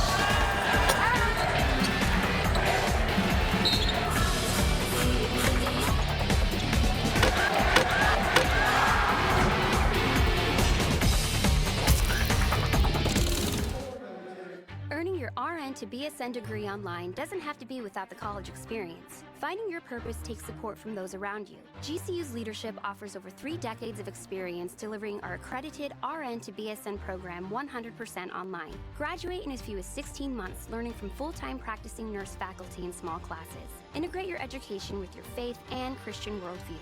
Find your purpose online at Grand Canyon University. Private, Christian, affordable. Visit gcu.edu.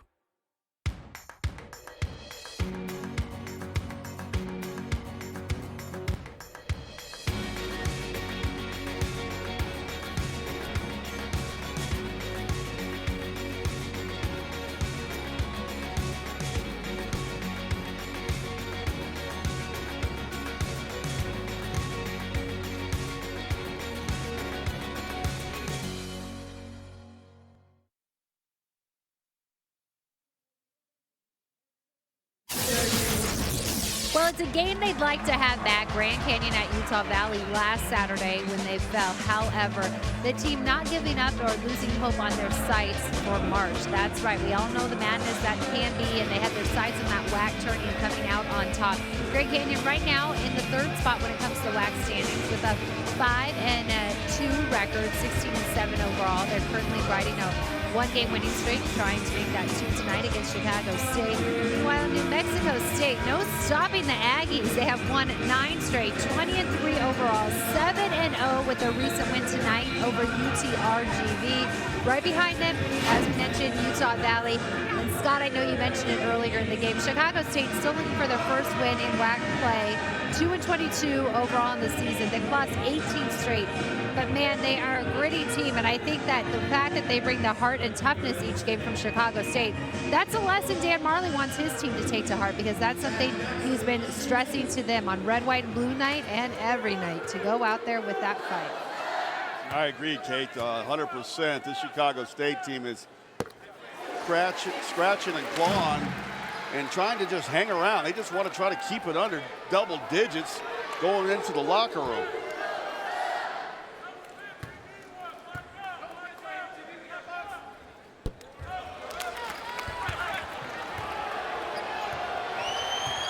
Tough, haven't been as proficient from the free throw line, certainly as Chicago State.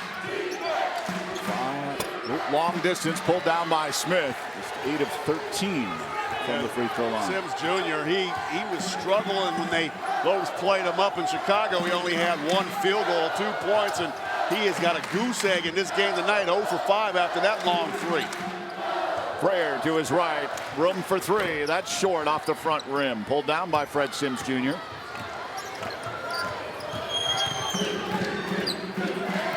Backs up, comes back out.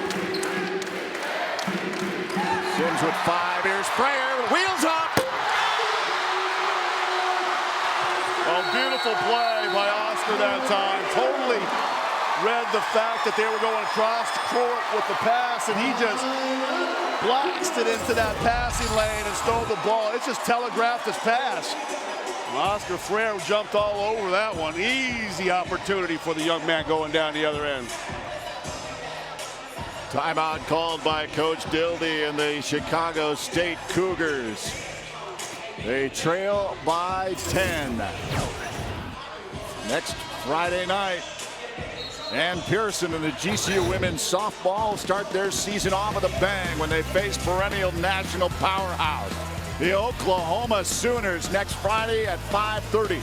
The Sooners are the preseason national and Big 12 favorites and return 9 players who started for last season's team that won 61-9 and won its 2nd straight national title.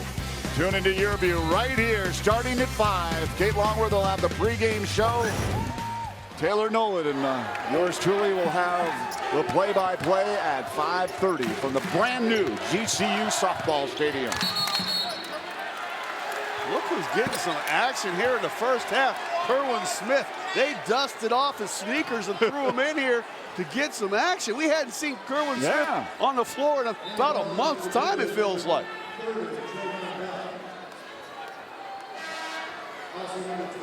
Good to see him back on the floor. Under 2.5 to go. Benson walks it up. Well, he got Vernon with 2 personal fouls, Laver with 2 personal fouls.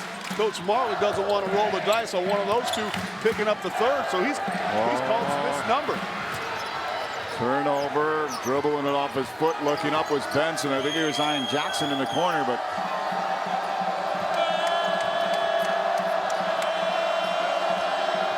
the State moves it up. Spear to his right. Trayvon Bell looking for a 3 off the rim. He hit 2 early ones.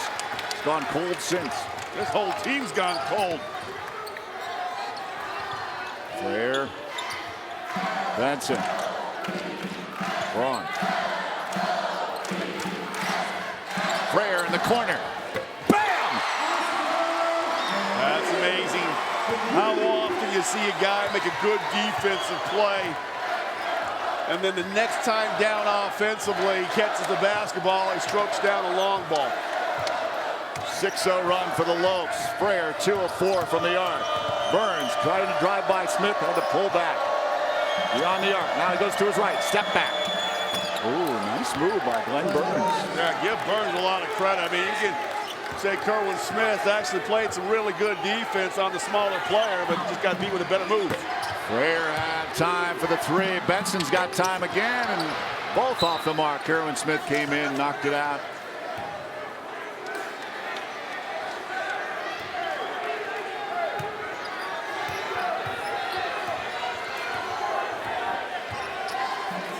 Burns. 45 seconds and counting. Bowles. Sims Jr. nowhere to go. Travel. As Scott mentioned, still looking for that first bucket is their leading scorer, Fred Sims Jr. He's not having, I mean, we've seen him in the past. He's going to get a chance to take a break here in the rest of this first half, but we've seen him light it up, and not only against the Lopes, but other teams in the WAC play.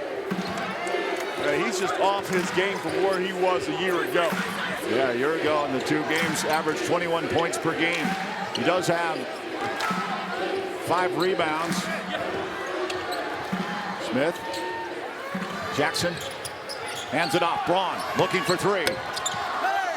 Rebound. Jackson. Put back. Not there. Loose ball. Pulled down by Cameron Bowles.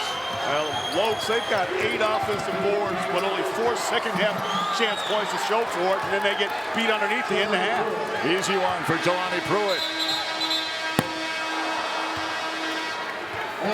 36-27 halftime score. Well, Cougars did kind of what they wanted to do. I mean, obviously they wanted to shoot better than they did. They were frigid from the floor, but they kept it under double digits. Let's send it over to Kate Longworth.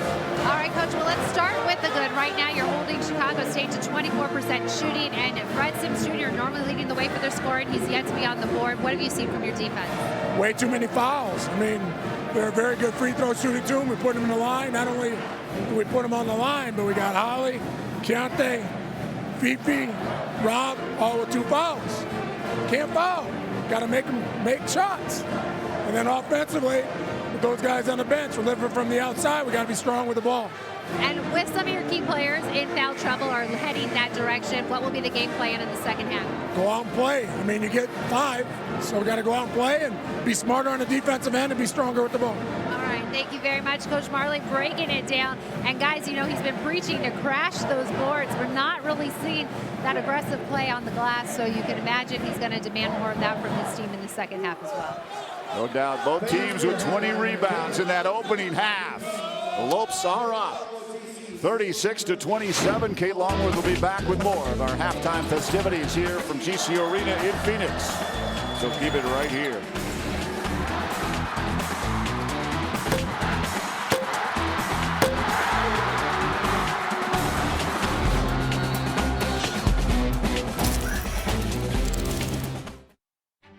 Founded on the belief that the entrepreneurial dream is an engine that drives innovation forward in a global marketplace, the Colangelo College of Business educates and develops values-driven business leaders. Our graduates exemplify the principles of servant leadership and entrepreneurship.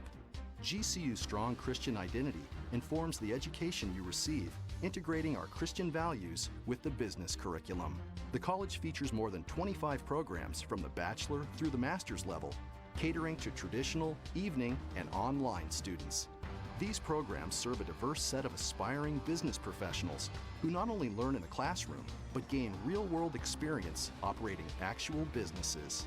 Our students also receive unique access to Jerry Colangelo's legendary experience, leadership, and connections throughout the business world. Find out more at gcu.edu/business.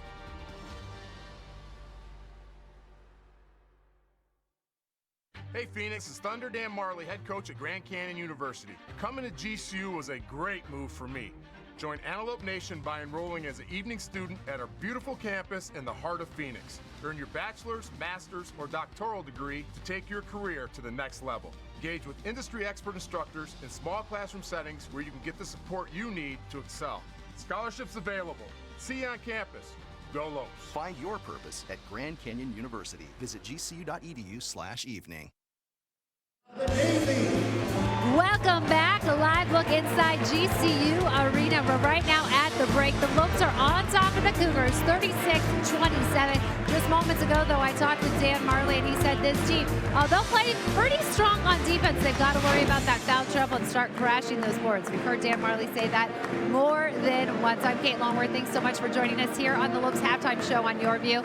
And I am joined now by yet another stellar coach in the GCU athletic program, Ann Pearson, who is with the softball team. And thank you so much, Coach, for being here with us. You're coming off a great season. You were 36-18, 11-4, and of course, co-champs in the WAC.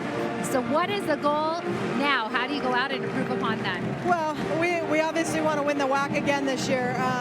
We've got a really tough non-conference schedule, so that should help us in the RPI. And then we want to win the conference tournament so we can get ourselves into postseason and start the season all over again. Does it feel a little different knowing what you were able to accomplish last year, knowing this year you are, of course, tournament eligible? Yeah, it's really different. I mean, the last 4 years, it's just been about winning the conference. That was our national championship, and so now we get that opportunity to get into postseason, extend our season, and then hopefully get a chance to play on ESPN. And you mentioned the schedule. It is a tough schedule. Take us through some of the opponents you guys will be facing and how that'll get you geared up for WAC play. Yeah, we actually are going to be hosting Oklahoma here in our first tournament, and they're two-time defending national champions. We'll be having Utah here as well, Minnesota. We'll go down to U of A, and then we'll play at Fullerton. We'll play Stanford. We'll play Arkansas. So we've got some really tough non-conference games to set us up for the WAC. Right, and to be the best, you got to go up against the best. You're certainly doing that, not afraid, not shying down. And I'm guessing those strong opponents, they're excited to come here too because you have a state-of-the-art softball stadium to show off. What's it like playing inside this venue? Well, we're so excited to open the stadium and so grateful to President Mueller and the administration for providing us with this great stadium. We got to open up with the field last year, and now we've got this incredible press box and this seating for fans, so it's going to really enhance their experience. It's going to be very comfortable, and we'll actually be able to hold the fans that want to come out instead of having to turn people away because we just didn't have enough seating, so we're excited. And we're excited for Friday's game. We'll be out there for you with the action as the two-time defending champs come back in Oklahoma, and as you mentioned, fans can be out there. You can catch all the action on Your View. And take us through what fans will be seeing from your team, because it's pretty exciting when you return such a core nucleus of players. Yeah, we have a really strong returning class. Our upperclassmen, we have 5 strong seniors that we expect they're going to impact every day. And then we've got the twins that will anchor down the left side. We provide a lot of power, a lot of speed. We're going to be really aggressive on the bases like we have been in the past. I think our defense is going to be solid, and we added some depth. We lost Taylor Nolan, but we added 2 freshman pitchers, and we've got Mariah Valencia healthy this year. So I think we're going to have some depth, and I think that's just going to help us. And Taylor Nolan hasn't gone too far away because she will be with our broadcast team on Friday. We're looking forward to that. Well, congratulations on everything you've accomplished so far. You are coming back, of course, as the WAC coach of the year, rather. We wish you guys the best of luck. Looking forward to Friday. And the ladies are behind me. And guys, you put a ring on it. That's right. They are sporting their WAC co-championship rings right now. A lot of bling in this section. And showing off the rings right now, but on Friday they will be flashing the glove, and we're looking forward to that big game against Oklahoma. Friday, you will see it all here on Your View. We'll have you from 5 p.m. on from the first pitch, and we'll have you with pregame as well. All right, thank you so much, Coach Pearson, for being with us. We'll see her Friday, and we'll see more from your audience at home right after the short break. Barry and Scott are back to talk a little more hoops action and what Dan Marley's team needs to do in the second half to keep things going.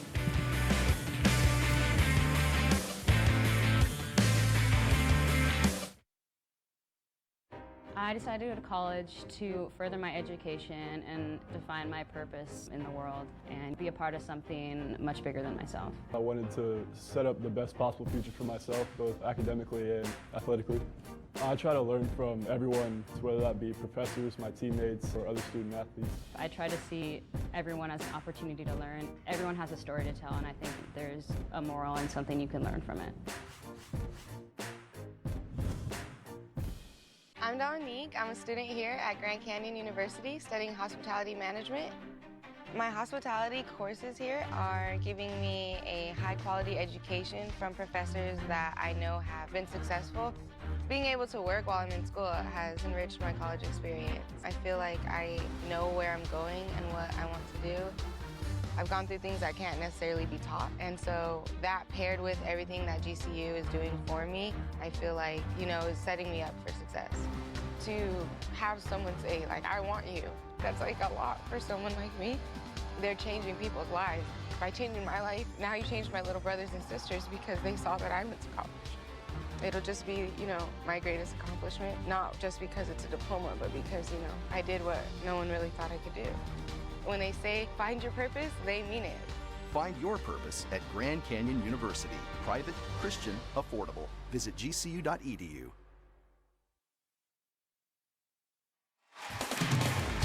A beautiful day and a beautiful evening in Phoenix, Arizona. The Lopes on top of the Cougars, 36-27. Barry Butel, Scott Williams with you here. It was a beautiful day today, wasn't it? Third round of the Wonderful Phoenix day. Open.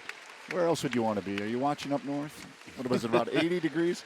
Yeah, about 82 yesterday out on the course. Probably about that again today. I got a chance to go out there and watch Lefty banging around. Phil Mickelson, huh? Yep. Well, yeah, we got to talk about a basketball game. The opening half, if the Cougars hadn't gone to the free throw line, it might be a different story, but they were money from the free throw line. Well, they put a lot of pressure on the Lopes by going inside, and the Lopes created some silly fouls by trying to go up over the top to get some offensive rebounds. Coach Majerle was not happy with the number of fouls that his team committed in that first half, and like you said, that's what kept the Cougars hanging around.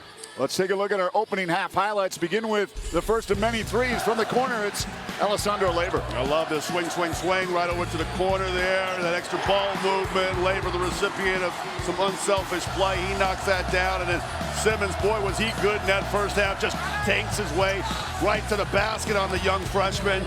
Gets in there and scores some points in the plays. Look at this one here. They are already, everybody was eyeing this one here to get Josh Braun. Crack him up a three right there, and he knocked it down. I love this one by Bird, and the high hand off the back pick by Braun. Right up over the lid, takes off the lid of the defense there, and slams that one home. He got that technical foul. He's going to have to be careful in the second half. I love this one here, but Bell in the corner, he came off the pine and knocked down 2 3-point shots. Did a nice job off that bench, and Fifi Adu, the corner three ball, and seems to be his favorite spot on the floor. He came off the bench and did a nice job as well. And then it was all Oscar Freire after that. The inside reverse pivot, that's going to be deadly weapon for him. And then getting in that passing lane, swatting that, sticking that basketball and going the other way for the Jet. He led all scorers in that first half with 10 points. Opening half stats, 34.4% from the field, 6 of 16 from the three-point line. Free throws 8 of 14, and you look at the Cougars 11 for 11. Rebounding even up. Bench scoring, the Cougars had the edge, and the steals pretty close, 4 to 3. Well, foul trouble as Coach Majerle talked to Kate Longworth right at the end of that opening half. You guys with 2. Good thing they got a long bench. Yeah, they got a defense. There's no doubt about that. I mean, their defense was really solid in that first half. Play the same defensively, limit some of the fouls. They don't want to walk away with this one. All right, we are moments away. Kate will be back with more from GCU Arena here at halftime. The Lopes up 36-27 over Chicago State.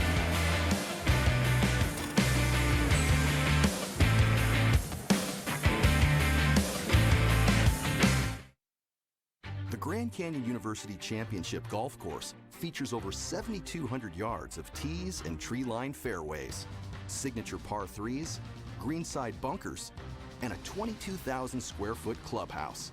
The Lope House restaurant, serving modern American cuisine, is open to the public 7 days a week. Come experience the best golf and dining destination in the heart of Phoenix. Book your tee times at gcugolf.com. My name is Anthony Perez, and I earned my master's in education at Grand Canyon University. I feel that the degree program at GCU definitely got me ready and prepared to reach both short and long-term goals. It's definitely prepared me to lead my classroom and also be a teacher leader to find innovative ways of solving the problems in education in the state of Arizona. I'm definitely committed to student success, and so I'm very passionate about working with students. What I absolutely love is when they get that spark in their eye and they understand a concept, when I have those moments, is making it all worthwhile in everything that I'm doing. Grand Canyon University definitely has a vibrant campus that has many resources that are accessible. I feel that GCU has prepared me to be an agent of change so that way I can support and advocate on behalf of children in the state of Arizona. Find your purpose at Grand Canyon University. Private, Christian, affordable. Visit gcu.edu. Well, it is a 9-point lead for the Lopes here at the break as they get ready to take the court for the second half. Let's take a look at who's been leading the way for both the Lopes and the Cougars. Well, the big story for the Cougars is that their leading scorer, Fred Sims Jr., he's been held scoreless so far in this game. Overall, the team shooting 24%, with Simmons leading the way, 7 points. Both Burns and Bell have 6 points to their name. Meanwhile, leading all scorers in action so far, Oscar Freyer with 10 points. Josh Braun, the mayor, with 8 points. His fellow senior Benson with 4. Now, the Lopes have been strong from beyond the arc. They've hit 6 threes, but the real story is on those gimmies. When they head to the line, the Lopes just 8 and 14. Meanwhile, the Cougars 11 for 11, perfect at the line. And as Dan Marley said, the team has to watch those fouls. Keontae Vernon being one of those. So they had to play smart defense and not let those silly fouls happen. And then, guys, I'm going to send it back over to you. But what's going on? I just heard the public address announcer, Paul Denuser, say that you guys are a little scared over there. What's going on? There's no doubt about it. They got Joey Chestnut behind us, some hot dog eating champion, trying to scarf down hot dogs. Who thought that was a good idea? I don't know. Crazy kids. Right behind you.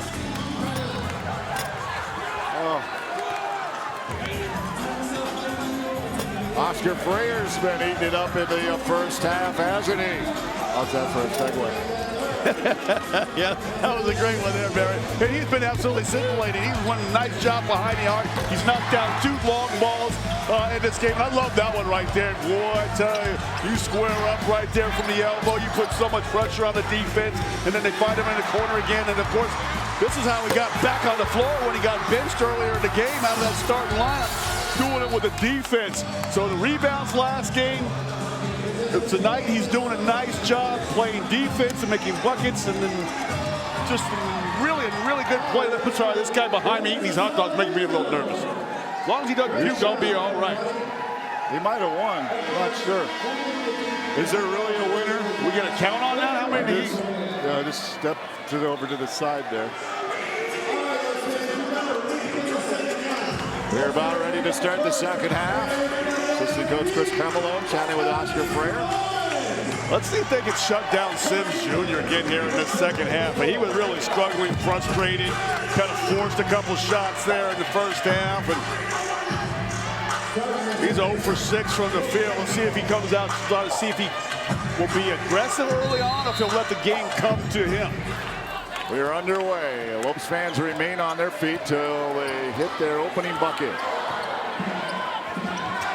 Braun, Benson, Labor, quick turnaround! Quickly they can take their seat if they wish. Well, they've gotten Labor a few times. They did a little swing in the first half to start the first half. They found him behind the arc. This time a little swing around the perimeter to a post up, to a little lefty left shoulder turn right hand hook. Balls down. Traveling man. Keontae Vernon was a little sheepish on that one. That was one of those calls that probably could have been either way, either a traveling call or a blocking foul. And Vernon did a nice job keeping his hands and absorbing that contact, keeping his hands high. Freyer bounce pass, Vernon left hand. Oh, it just rings out.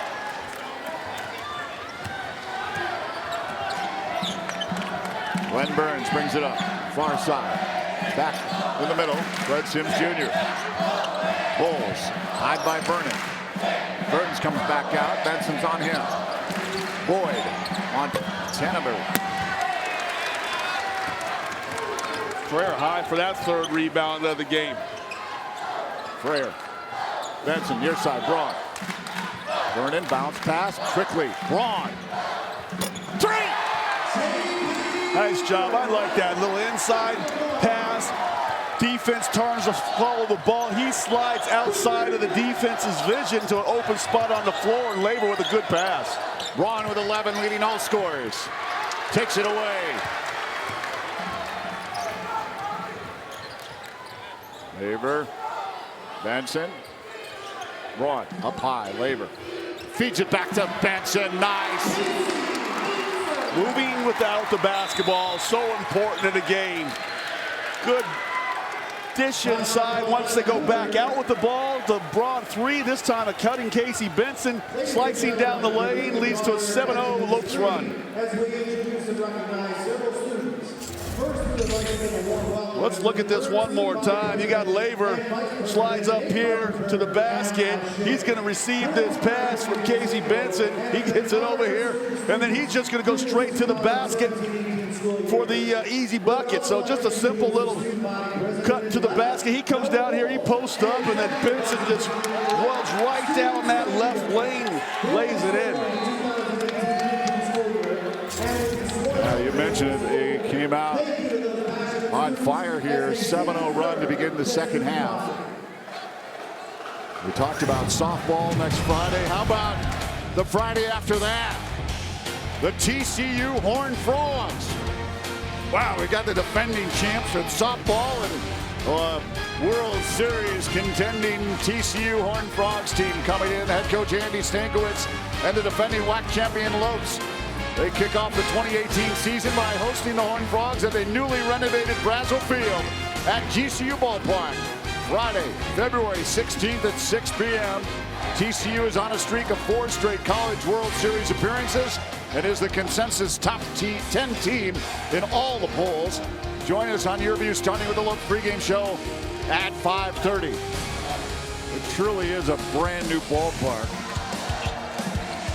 Look at this start to the second half here. A little swing to the post up. I love this one here. Little low, high basketball. And this one here, little post up to a cutter. And Benson knocks it in. So they came out on locker room focus. We didn't see that in the game against Kansas City. They came out somewhat off kilter. Both teams did. We had a comment whether that they were watching cartoons coming out of the locker room, but Lopes were watching that game film, studying where they had opportunities to create easy scoring plays, and they have been hitting on all cylinders here to start this second half. After the timeout, trying to take some time is Burns. Sims. Dana Boyd. Inside now, trying to turn. Will Simmons, long distance. Montana Boyd misses. Braun. Benson moves to his left. Little bit of room. Three-pointer not there. Pushed down by Labor and knocked out of bounds. Well, Labor did a good job poking that ball out, and was able to keep it alive when it went off one of the Cougars out of bounds. Benson to Frayer. Frayer inside to Labor. Labor kicks out Benson. An open look. Bang! Now you give a team a couple opportunities to score, they're generally going to find the basket. And that was a nice job getting that second chance opportunities. They didn't have many second chance points in that first half, and already cashed in on one here in the second. 8 threes for the Lopes, 8 of 19. Braun moves to his right. Pulls back. Now to Benson. Inside. Vernon right at the free throw line. Jumper. Not there. Labor trying to reach in. He's got to be careful. There he goes, get his third doing it. He got away with one the trip before. Labor. Trying to get too aggressive. You're going to get whistled for a call. Boyd having some exchange of words. See, he's got this huge height advantage. They were down there screaming and clawing down there. And he got his jersey at one point. Labor didn't like that, so he tried to poke it up over the back. There he gets another one here, playing off the ball on the cutter. I have a feeling that Alessandro Labor might be checking out. Yeah, he's kind of off kilter right now and a little too aggressive. 4 on Labor. Blumbergs checks in.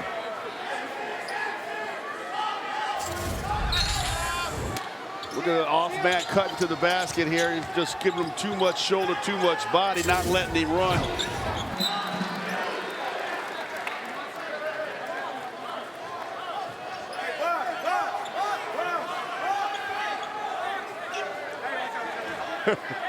Now, Coach Majerle still coaching him up over there, isn't he? That's a long talking to. Brett Sims Jr. Backing up on Frere. Simmons comes out, tries to help. Back over Bowles. Bowles out by Blumbergs, tries to take it down the baseline. What? Yeah, they're going to get Blumbergs with the body. That's going to be a shooting foul, so they're going to go line. Chance to finally get on the board here from the free throw line. We saw that a lot in the first half. Shooting 7 for 26.9%, but they're 11 for 11 from the free throw line. Cameron Bowles. He's 3 for 3, now 4 for 4. Good gravy.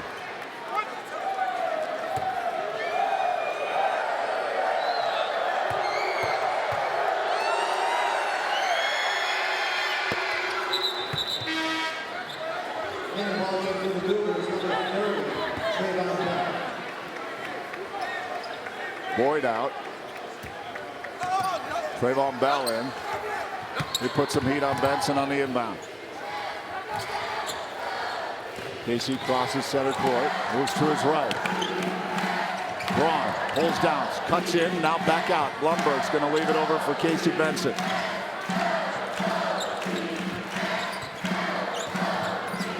Blumberg's bounce pass. Oh, Vernon got a handful from Bowles. Yeah, you got a real mismatch down low there. You got 6'7", 175-pound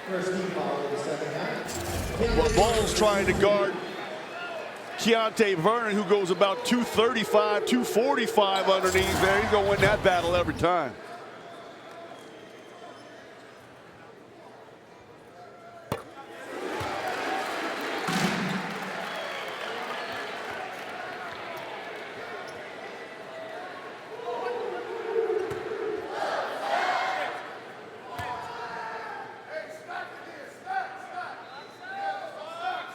Foul trouble early on for Keontae Vernon.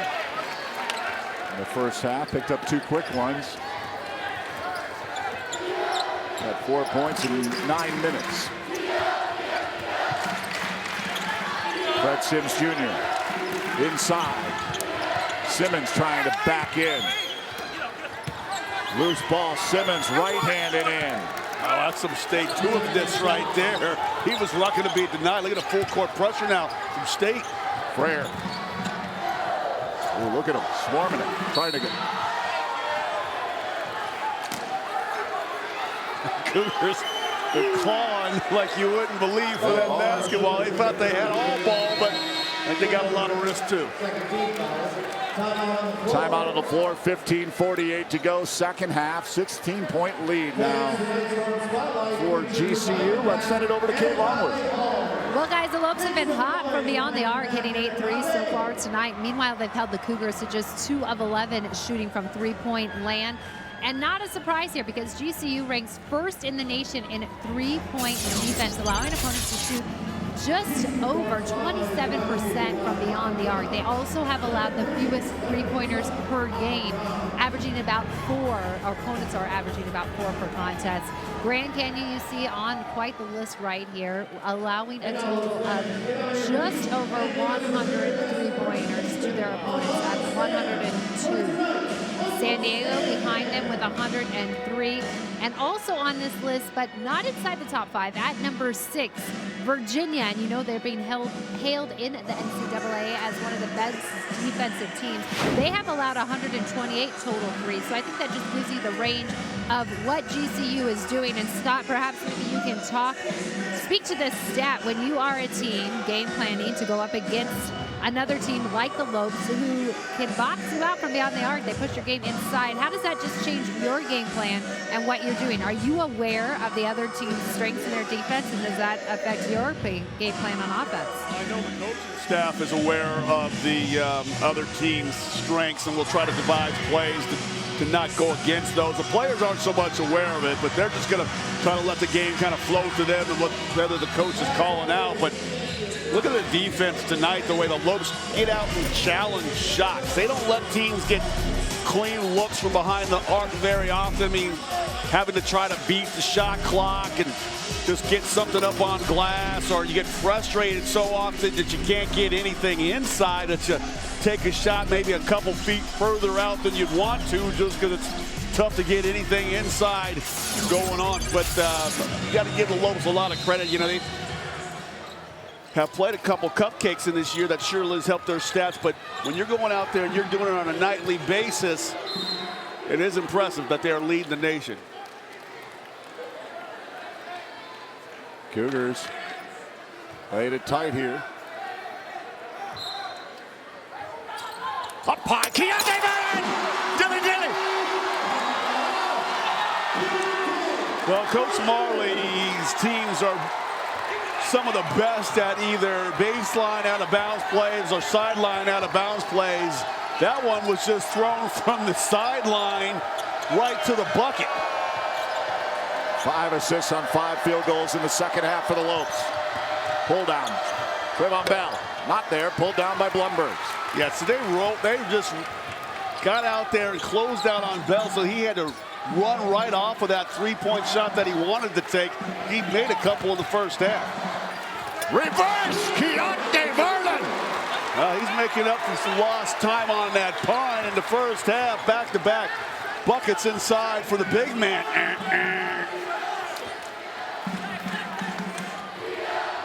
Keontae Simmons actually laughing it up a little bit with Keontae Vernon rather.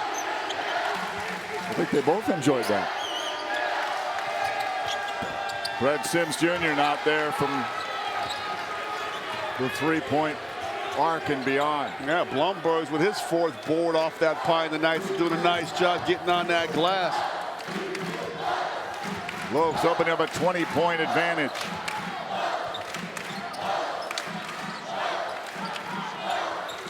Blumberg's eyeing up a 3. In and out. Pulled down by Glenn Burns. I thought Blumberg was get that one to go. He was 0 for 5, make him 0 for 6 now. But that was a clean look. That's one he generally makes.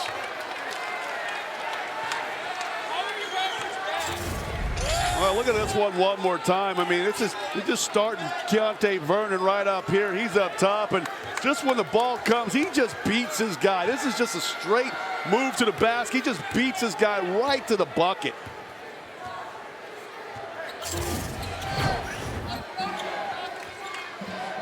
Benson. Trayvon Bell on him. Bowles deflected it out. I have a feeling they may not want to do that again. I bet they don't give up the high handoff on that. This out of bounds play. Learn their lesson. Braun for 3. Bam! Well, they're getting ready to take the lid right off of this arena. They're blowing the Cougars wide open now. They're getting easy looks from outside the arc and buckets right at the rim. 7-0 run. Bell off the rim. Sims Jr. can't put it on. Vernon with the rebound to Benson. Benson crosses center court. Cuts back to his left. Now to his right. Bounce past Blumberg. Oh my goodness. Dunks and threes, and Chicago State is up against the ropes, and they are getting rope-a-doped. Staggering. Timeout. Chicago State.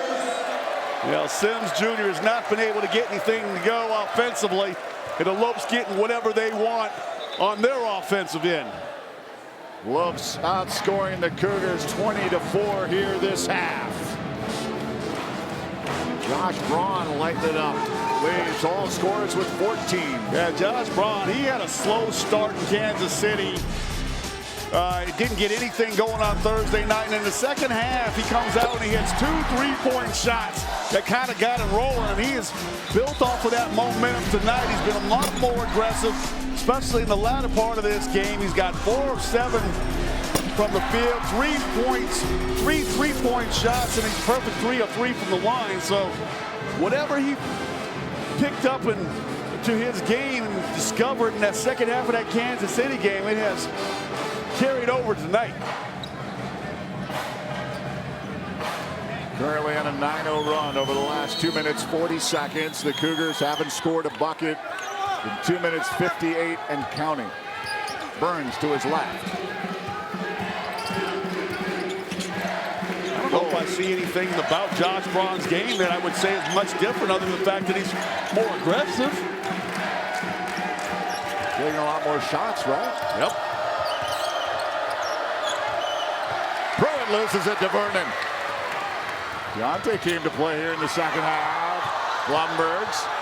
Benson, he wants some. Oh, doesn't come. Oh, Braun got up. Woo! Some extension. More second chance points. But how high did the mayor climb that ladder? That's about going as high that paint. I've seen him. Got that thing out and a nice job working it over to the bench fellow who finally gets in the scoring column. Pruitt underneath, put it back after they gave Burns a lot of time to shoot a 3. You know, I take that back. That was Blumberg. Blumberg's had the big dunk going to the break earlier, and then he comes back with a little baby hook. So everything that Lopes want, they're getting right now. 3-point shots and points in the paint. Oh, does ring out. Blumberg's off the glass, not there. Put back, Vernon's there. He'll try that. That'll happen. They're outworking them. That Cougars clawed with them in the first half. But whether they're running out of gas here or the Lopes have just turned it on to another gear, and now the Lopes are outworking them. Pruitt trying to take it.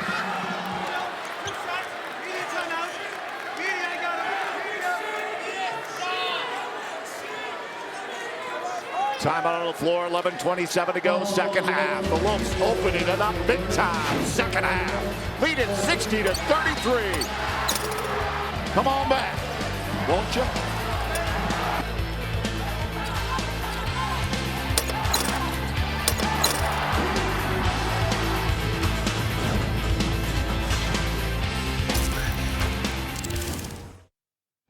Our armed forces' heroism, courage, and bravery give greater meaning to what it is to be an American. Grand Canyon University honors you and pays tribute to you and your family. As a community, GCU celebrates your service, your sacrifice, and your commitment. God bless all the brave men and women who put our country first. We want to do the same for you. GCU puts you first with its flexible and convenient online degree programs. We salute you and thank you for your service. I'm Christian Talon, and I'm earning my bachelor's in information technology at GCU. Cyber threats are a growing problem for companies and individuals alike. A lot of resources are under scrutiny of attack. I found it my purpose to try and help businesses and defend themselves against those attacks. One of the great benefits to going to GCU is that we as students get access to the state-of-the-art IT labs where we can put to practice the information that we're learning in our classrooms. Find your purpose at Grand Canyon University. Visit gcu.edu/IT.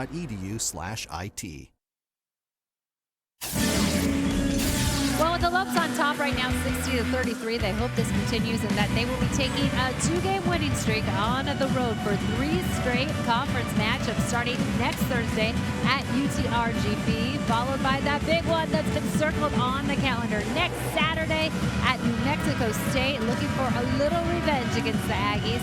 Then, for the first time this year, they will finally face Cal State Bakersfield that following Saturday at Bakersfield. You can catch all that action on the radio on the Fanatic with Michael Potter and Tom Kuiper. Meanwhile, we'll be back in action with you here at GCU Arena on February 22nd for a 7 p.m. tip-off. If you can't be here when the Lopes take on Seattle University, well, we've got you covered starting with pregame at 6:30 p.m. here on Your View. Again, that's Seattle University on February 22nd, followed by Utah Valley on the 24th to close things off for February before that final game against Cal State Bakersfield in March. And then it's Black Tony Clay. Las Vegas. Second half shooting, 59% for the Lopes, 18% for Chicago State. Can't buy one. In the paint, the Lopes 22-12 over Chicago State, 14 of that 22 this half. Off of turnovers, it's 20-2. Milstead fouled.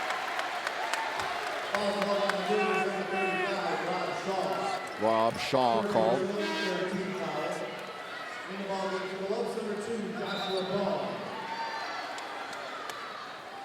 Braun, Blumbergs, Frayer, Milstead, and Jackson on the floor.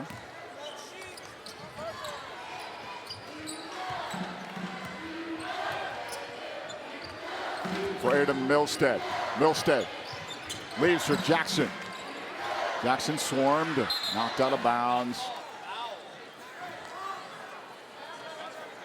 Well, Chicago State is going to trap just about anything they can when they get two players coming within about 6 feet of the basketball. Braun. Ooh, short. Simmons.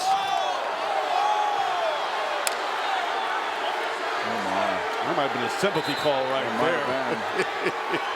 there. As it looked like Blumbergs went over there trying to challenge that ball, but it certainly looked like it went off a green jersey too. Burns, oh, look at how fortuitous. His errant pass came right back to him. They were deflected off of Frayer.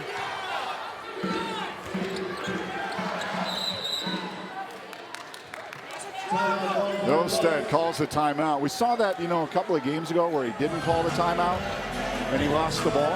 Yeah, well, that's the confident corner. He dribbled literally right to the confident corner. Whether or not Coach Majerle wanted that timeout, I'm not 100% sure. But he knew he got himself in a bad way. You got two defenders on you. You got the midcourt stripe, and you got the sideline. Actually, like 4 defenders. So maybe Coach Majerle had said, hey, bring it over here. I want to get a timeout. I want to talk about it. But yeah, as a young player, you definitely want to stay out of those corners when they're trying to trap you. So Chicago State showing a little bit of life here. Down 60-35. God bless America night. GCU Arena. Yeah, I got my red and blue tie on tonight. I have my red, white, blue belt, and I'm not going to tell you what color my underwear are. Well, I appreciate that. And I'm sure everybody watching at home appreciates that. Milstead. Bounce. Oh, Simmons picked up. Oh. Anthony Harris moving up the court like a wide receiver. Moving up the field before they caught the ball. I think it was more like a D-back. Those guys, that sometimes those balls come right to them. They think they're going to get the interception, and the ball bounces right off their hands. Speaking of wide receiver, I heard Terrell. Yeah, Terrell Owens and Randy Moss. Randy Moss got to the Hall of Fame. Congratulations to those two outstanding careers. I think it was Lewis. I want to say Ray Lewis was the third inductee as well. Guys will be going to camp, getting that yellow jersey, or the yellow jacket, right? Is that what a gold jacket? What do they get? Gold jacket. Canton, Ohio. South of Cleveland. Akron. Milstead. Damari Milstead. He gets his first bucket and by putting his head down. That's what we saw against Kansas City. Had a career high, 11 points. Simmons can't put it back. Jackson with the rebound. Up for Braun. Bounce pass. Blumbergs. Blumbergs takes it. Oh, reaching up over the top. Pruitt. Marley wanted to call. There's another turnover. Harris. Frayer! Oh, goodness. This place is going bananas. Burns takes it. Good grief. Frayer called for the foul. Frayer loves taking off on that left wing and cocking that ball in his right hand. Hey, he just gets there, knifes that ball out. I've seen him do that a couple times, and then he just likes that full extension with the right hand, dipping the left shoulder down and slamming that thing through.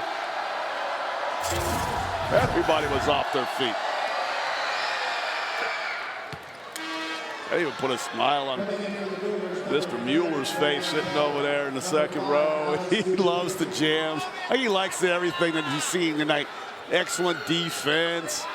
Closing out to being a lot more aggressive now on the offensive glass and getting some second chance opportunities as a result. And then just getting that steal in transition. That was a 4-on-0 break. Burns a perfect 4 for 4 from the free throw line, has 10 points in the game. Milstead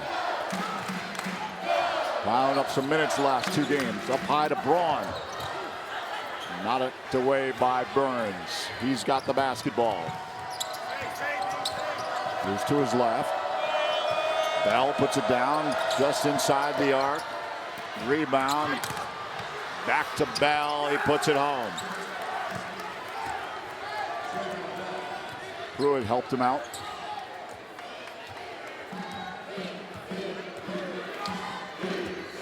Said near side. Eyed by Trayvon Bell. Up high. Braun underneath. Waits patiently. Puts it on the floor. Trouble.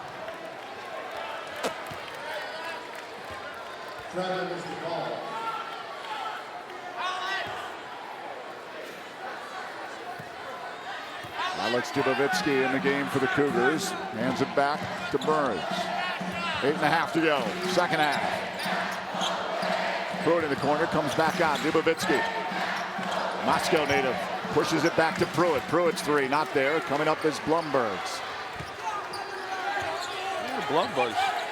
What's that now? 6 boards for him to go along with 6 points. And that's a nice little job off the bench. Milstead underhand again. Milstead's just too fast with that basketball for this Cougars defense. He's getting to the bucket now whenever he wants.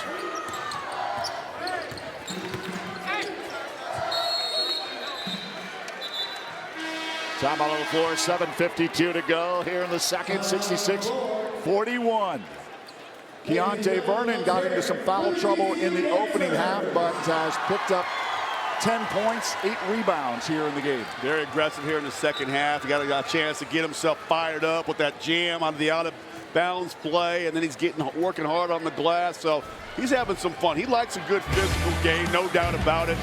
And I love the way he protects that rim. And defensively, they've got a couple of those high handoffs we talked about. I love this one right here, straight from the out of bounds. It almost like whoever was supposed to be guarding Keontae Vernon didn't know who they were supposed to be on, and then not settling for that little 16-foot jump shot anymore along the baseline, but taking it hard to the hole and working on the offensive glass for the extra shot and the putback. So good job for him in the second half. That's the way to keep your head and realizing there's 2 halves of basketball. Good second half. Let's send it over to Kate Longworth. Well, guys, I'm going to talk some things you guys love to talk about. You like talking basketball, but I know you like talking food too. So some things you may not know about the big game tomorrow and the amount of food that is consumed. First of all, it's the second biggest eating holiday, second only to Thanksgiving. Now, Barry, at Thanksgiving, you had the idea that instead of using plates and having to go back for seconds, you should just use a platter to serve yourself. I might suggest tomorrow, why even put on jeans, people? Just wear the sweatpants, because you're going to be consuming a lot of calories.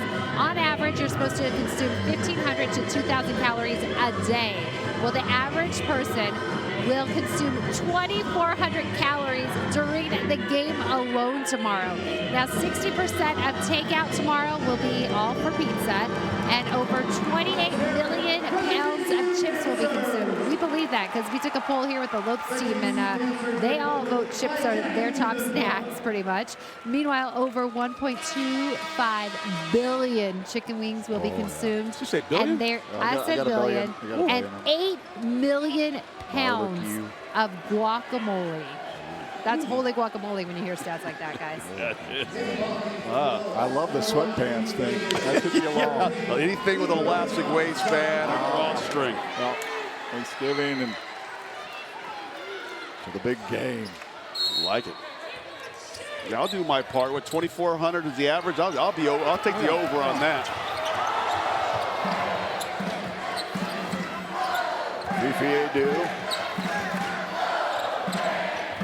Bounce pass from Kare in the game. We'll see some others perhaps.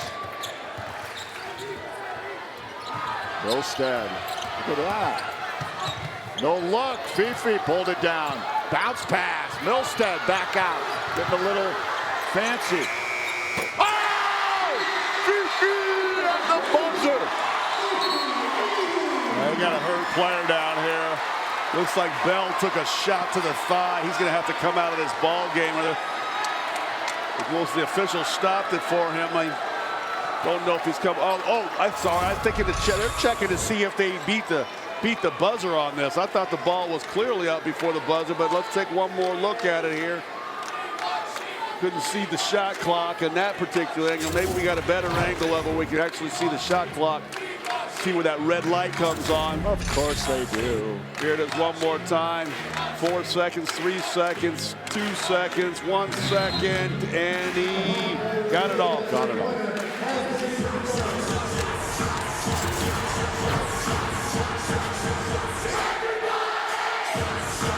Revere connects. 69-41. Lopes over the Cougars. Burns brings it up, moves to his left, eyed by Milstead. Ibrahima Shankare on Boyd, over to Dubovitsky, foul away from the ball. They get Jackson, they did. Matt Jackson can't believe it. He's like, I got a guy backing into me and I'm giving ground and you're gonna call the whistle me for the foul. Well, it's pretty rare that a guy gets a foul and then he's like, oh yeah, I deserve that. I agree with you. I don't think a guy ever want to admit they got a foul. Look at Frere coming off of his guy on the baseline trying to poke one away.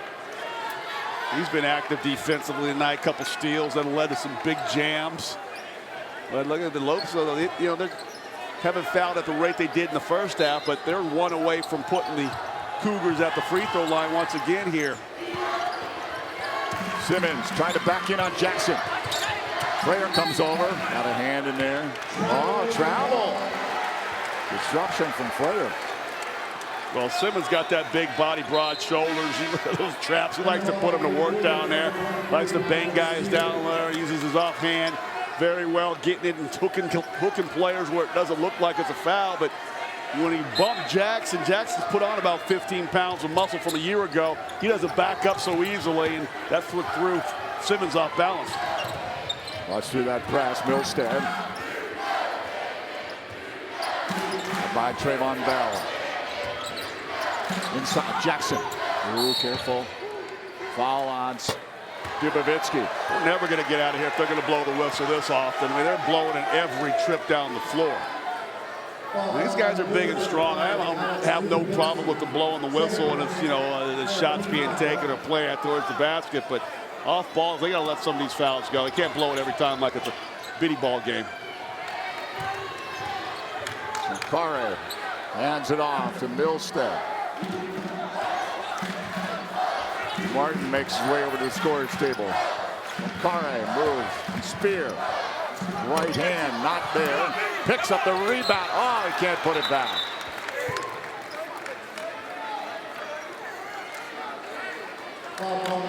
Happy to see Sankara getting into some action here. He had an opportunity to go to the line and score. This kid works hard in practice every day. Hasn't had the opportunities in a lot of games this year. And so it's good to see a player when he goes down low and uses his skills and gets back up on the glass with a second chance opportunity. Now he's going to the line. Lopes will have to be up 30 if he can knock this one down. Now 3 of 5 from the free throw line. Kare from Senegal.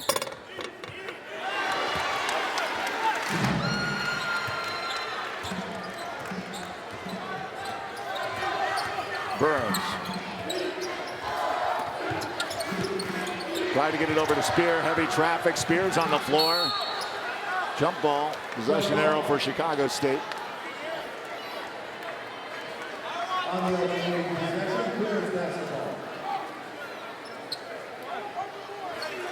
Burns beyond the end line. Way back out, Dubovitsky. Back to Burns. Burns puts up the three. Rebound. Champare.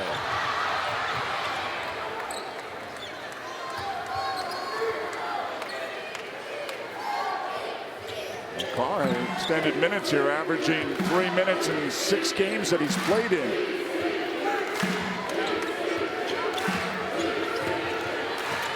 Swarmed to his Fifi. Somehow got to Jackson. Jackson's going to put it up and put it in.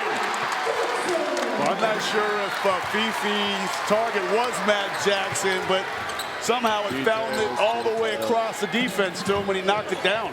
Nice feed from Bell into Burns. Trayvon Bell's going to be called.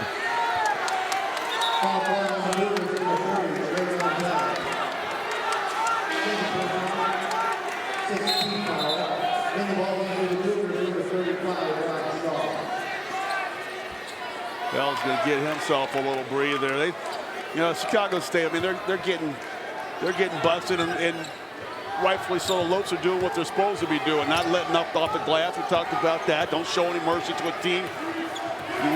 You kick a dog when he's down. But the Cougars have been scrapping. Just the energy that they have been putting forth with some of these traps, and they get a steal as a result of playing hard defensively again. Rob Shaw just picked Milstead's pocket. A little complacent. Champare eyeing Burns. Spinning. Champare got a right hand in. Turn that ball over. Up high.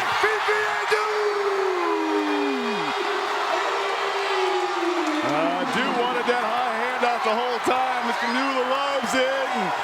And this place is coming unglued. He took that thing with 2 hands and then slammed it home with 1. Shaw put it in off the glass.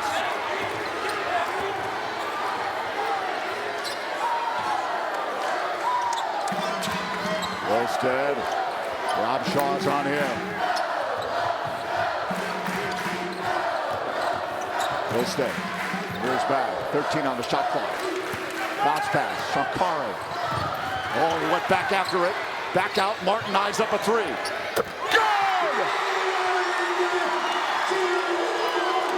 My favorite Martin, and then Sankari lost the ball, didn't hang his head, poked it back to one of his teammates, and then number 42 knocked it down. Missed by Boyd. Here come the Lopes. Under 4 to go.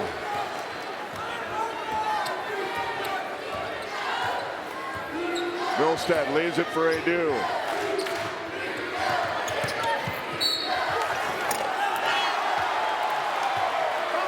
Oh, they're going to wave the basket off. Milstead with a nice drive, but they're not going to count the hoop.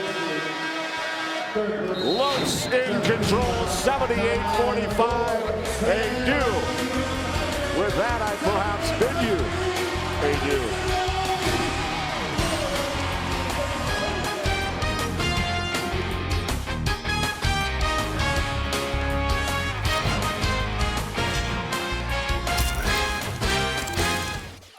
I'm Sarah. I'm a senior at GCU studying hospitality management. My professors are industry professionals. It makes me feel comfortable knowing that I'm being trained in relevant information. One of the things I love about GCU is just the importance they place on servant leadership. There's so many opportunities for students to be able to learn outside of the classroom. When you graduate from GCU with a hospitality degree, people know that you're prepared. GCU is helping me find my purpose.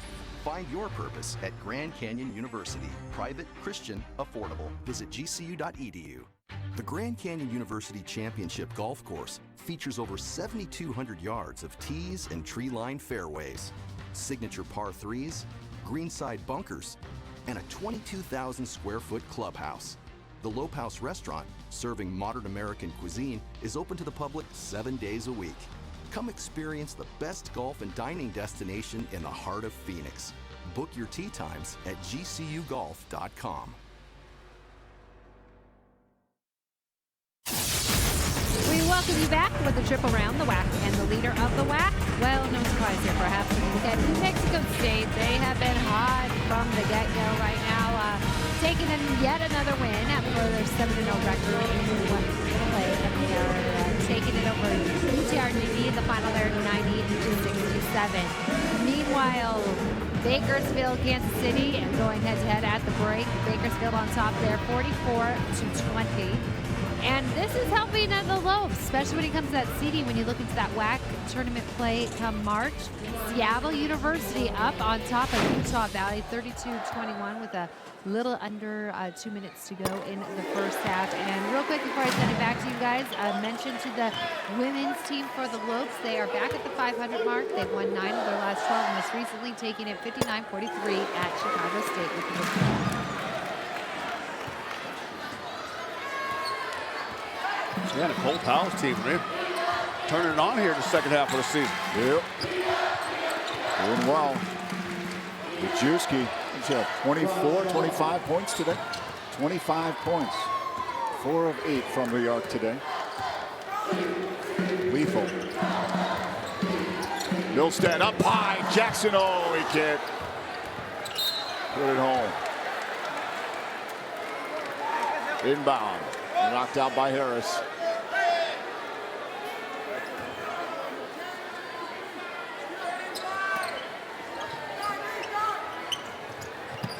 Fifi takes it from Martin. Bounce pass, Shankare. Back out, Fifi, 8 on the shot clock.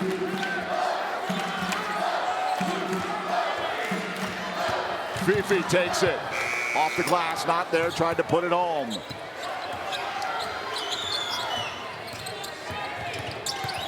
Fred Sims Jr.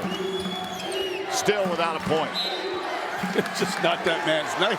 He lit the Lopes up, averaged 21 points a game against them last season, and he had 2 points at Chicago State. He's got 0 points tonight on 0 of 7 from the field. Hey, if you're not getting your shots to go, you got to go inside and get to the line. As much as he's been on the floor, there's no reason why he hasn't had an opportunity to get to the free throw line tonight. They do to Shankare. Especially when they're calling these fouls. Everything's a foul. Big looping right hand, Ibrahima Shankare. Happy for that young man. That was a nice move there. Left shoulder turn, right hand hook. Harris drives baseline. Martin's there, right hand off the glass and in on a nice reverse. Quickly up, Shankare. Off the glass, hoop and a harm for Ibrahima Shankare on the feed from Martin. Even President Miller's liking that.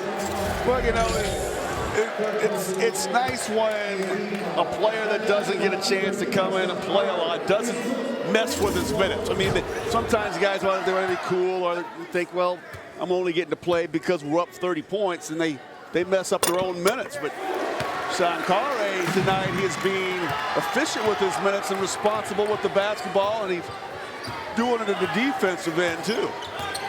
7 points in 6 minutes. Swatted away by Martin. Milstead takes it. Not there. Rebound pulled down by Fred Sims Jr. Knocked away by Shankare. Inside Jackson. Harris fouls. Man, talk about maximizing your minutes like you just said. Yeah, he rushed back after Fred Sims Jr. got that ball.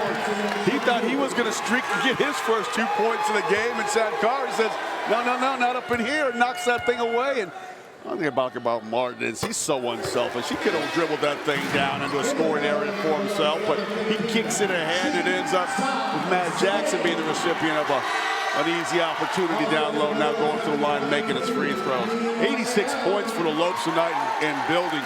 You know, you talk about coming off a bad loss at Utah Valley where they were shut down offensively. They needed to come back and get these 2 games. And boy, this is 2 really big wins where they have played well. And that'll serve them for the last few games here of the WAC play. I think somebody forgot to start the clock.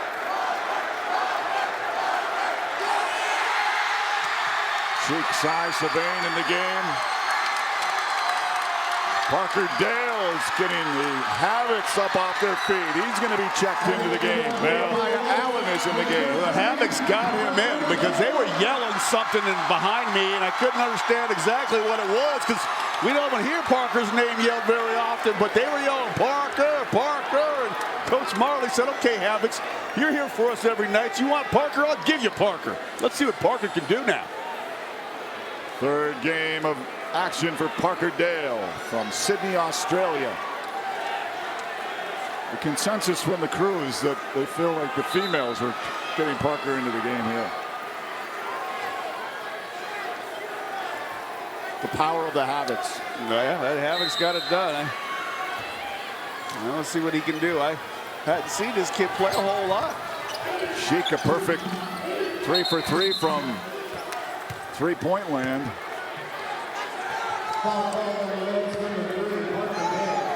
Parker Dale called for the foul.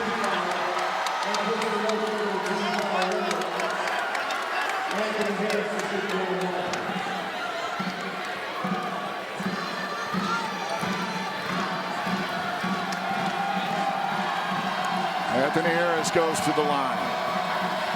There he's 2 for 2 on the night. I think Coach Majerle, after these free throws, is going to run a play for Parker here and get one up. Maybe a long ball. Doesn't look like he's. That's hard though. You've basically been sitting over there for a couple of hours. Now you got to come in here and try to make a long ball the first time the ball hits your hands. And Kare pulled that down. Leaves it for Martin. Martin eyed by Harris. Gives it to Sheik Saisavane. Look out. Sheik's going to shoot a 3. I can guarantee you that. He wants it. His first miss. Travel. Line Rob shot. Well, we've watched Sheik come in these situations many times. We know he likes getting up a 3 when he gets that ball in his hands.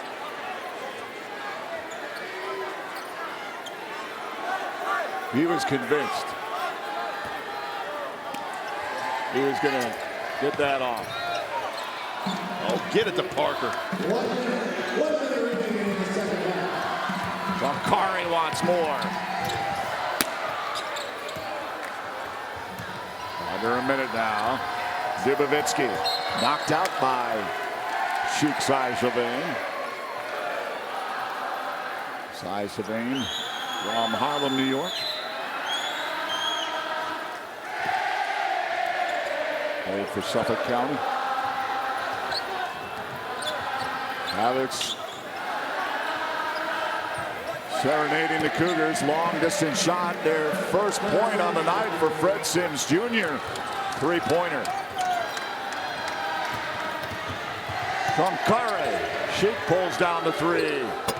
That's not there. Parker Dale is fouled. Shooting 2. The line. It's going to the line. This crowd is. Well, this might be Parker's first opportunity to ever score a D1 point here. Look at him fired up for Parker Dale.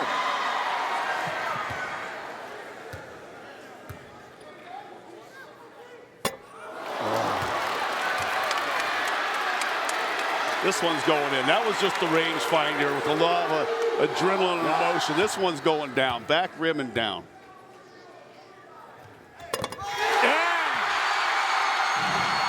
Crowd is going crazy.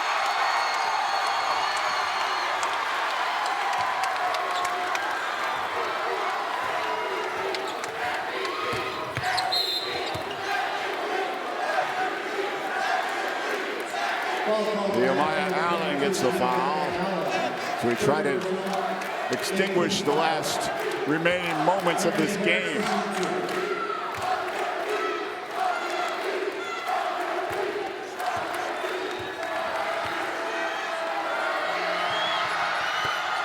Harris connects yet again. Well, since it's just, I mean, obviously this one's over. I will say this about the Chicago State team. They aren't the most talented bunch, but boy, I don't know if we've had a team that has played harder for 40 minutes than they have tonight. No, you're right. They keep playing like this. Success will come their way. Allen can't put it on, but they really just called a foul. They really did. with 2.4 left to go. Yeah, Nehemiah, he did try to go up there and finish that one with authority, didn't he? And I always say, hey, if you finish hard like that, the referees will have to blow their whistle if there's some contact. So even with 2.4 on the clock in a 33-point game, they gave this young man an opportunity to go to the line. His first free throw attempt of the season connects.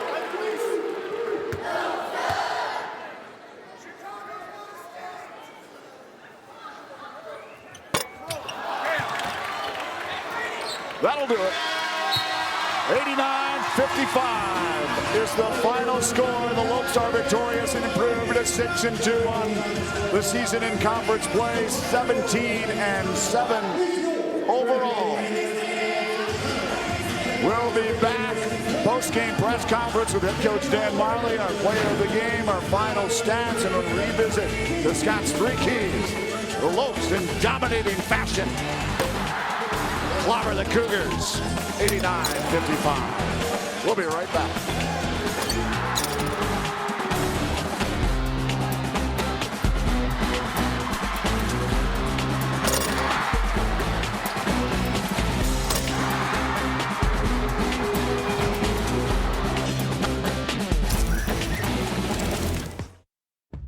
In addition to watching WAC basketball on your mobile device, you can now watch selected games on your TV through Apple TV, Droid TV, Amazon Fire, and Roku. Brought to you by the Western Athletic Conference and Blue Frame Technology. Get ready for the WAC Indoor Track and Field Championships, February 22nd through the 24th in Nampa, Idaho. Who will be the next WAC champion?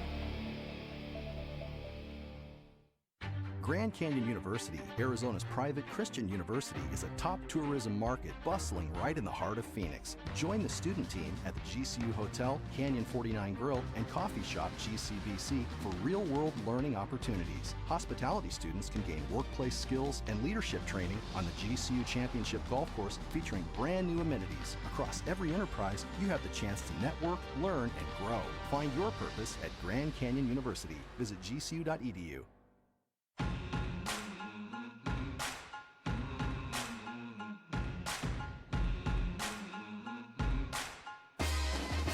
It's the most wonderful time of the year, the 2018 WAC Basketball Tournament at the Orleans Arena in Las Vegas. March 7th through 10th, 14 games, 4 days of WAC madness. Be there for the triumph. Get your tickets now at orleansarena.com. See you in WAC Vegas. 89-55, the final score. 44.8% from the field, 11 of 27 from the arc. 11 free attempts were made, a new mark for the season for the Lopes. Free throws 18 of 27, rebounding edge by 4, assists 19-7, and the points off of the turnovers decidingly in favor of GCU. 30-point or more differential, a new mark after they defeated Morgan State earlier this season in 89-55. Huge win. Boy, they came out of that locker room in the second half, and man, it was lights out. Yeah, they really got after it. I mean, they got what they wanted. They got open looks from behind the arc, and they got plays right at the rim, whether they were just easy little flip hook shots or dunks. In the game, plenty to talk about. We saw Damari Milstead again with some extended minutes on the floor, and the young freshman seems very poised and confident. Got a lot more confidence than he had in the first half of the season. I think it was all nerves and didn't really know how to get the offense started the way Coach Majerle would have liked, but now he's settled down. Even when they throw aggressive traps on him in the backcourt or in the front court, he handles them smoothly and then either attacks if the opportunity presents itself or then backs the ball back out and gets the team into their set. Josh Braun certainly responded after coming off an impressive second half against UMKC to be your player of the game. Yeah, the mayor did his darn thing tonight. He was aggressive right from the very beginning. First time he got the ball, he knocked down the outside shot and then was going inside. I love the concentration after the contact, and then I love the inside. This is the start the second half. You go inside, then back outside, and then this is what he's getting better at now. Coming off of a screen and getting his shot, realizing, hey, the defense may be on him, but he is such a good shooter that he can still get that one in with consistency. He's shooting 40% from behind the arc. He's got to be aggressive.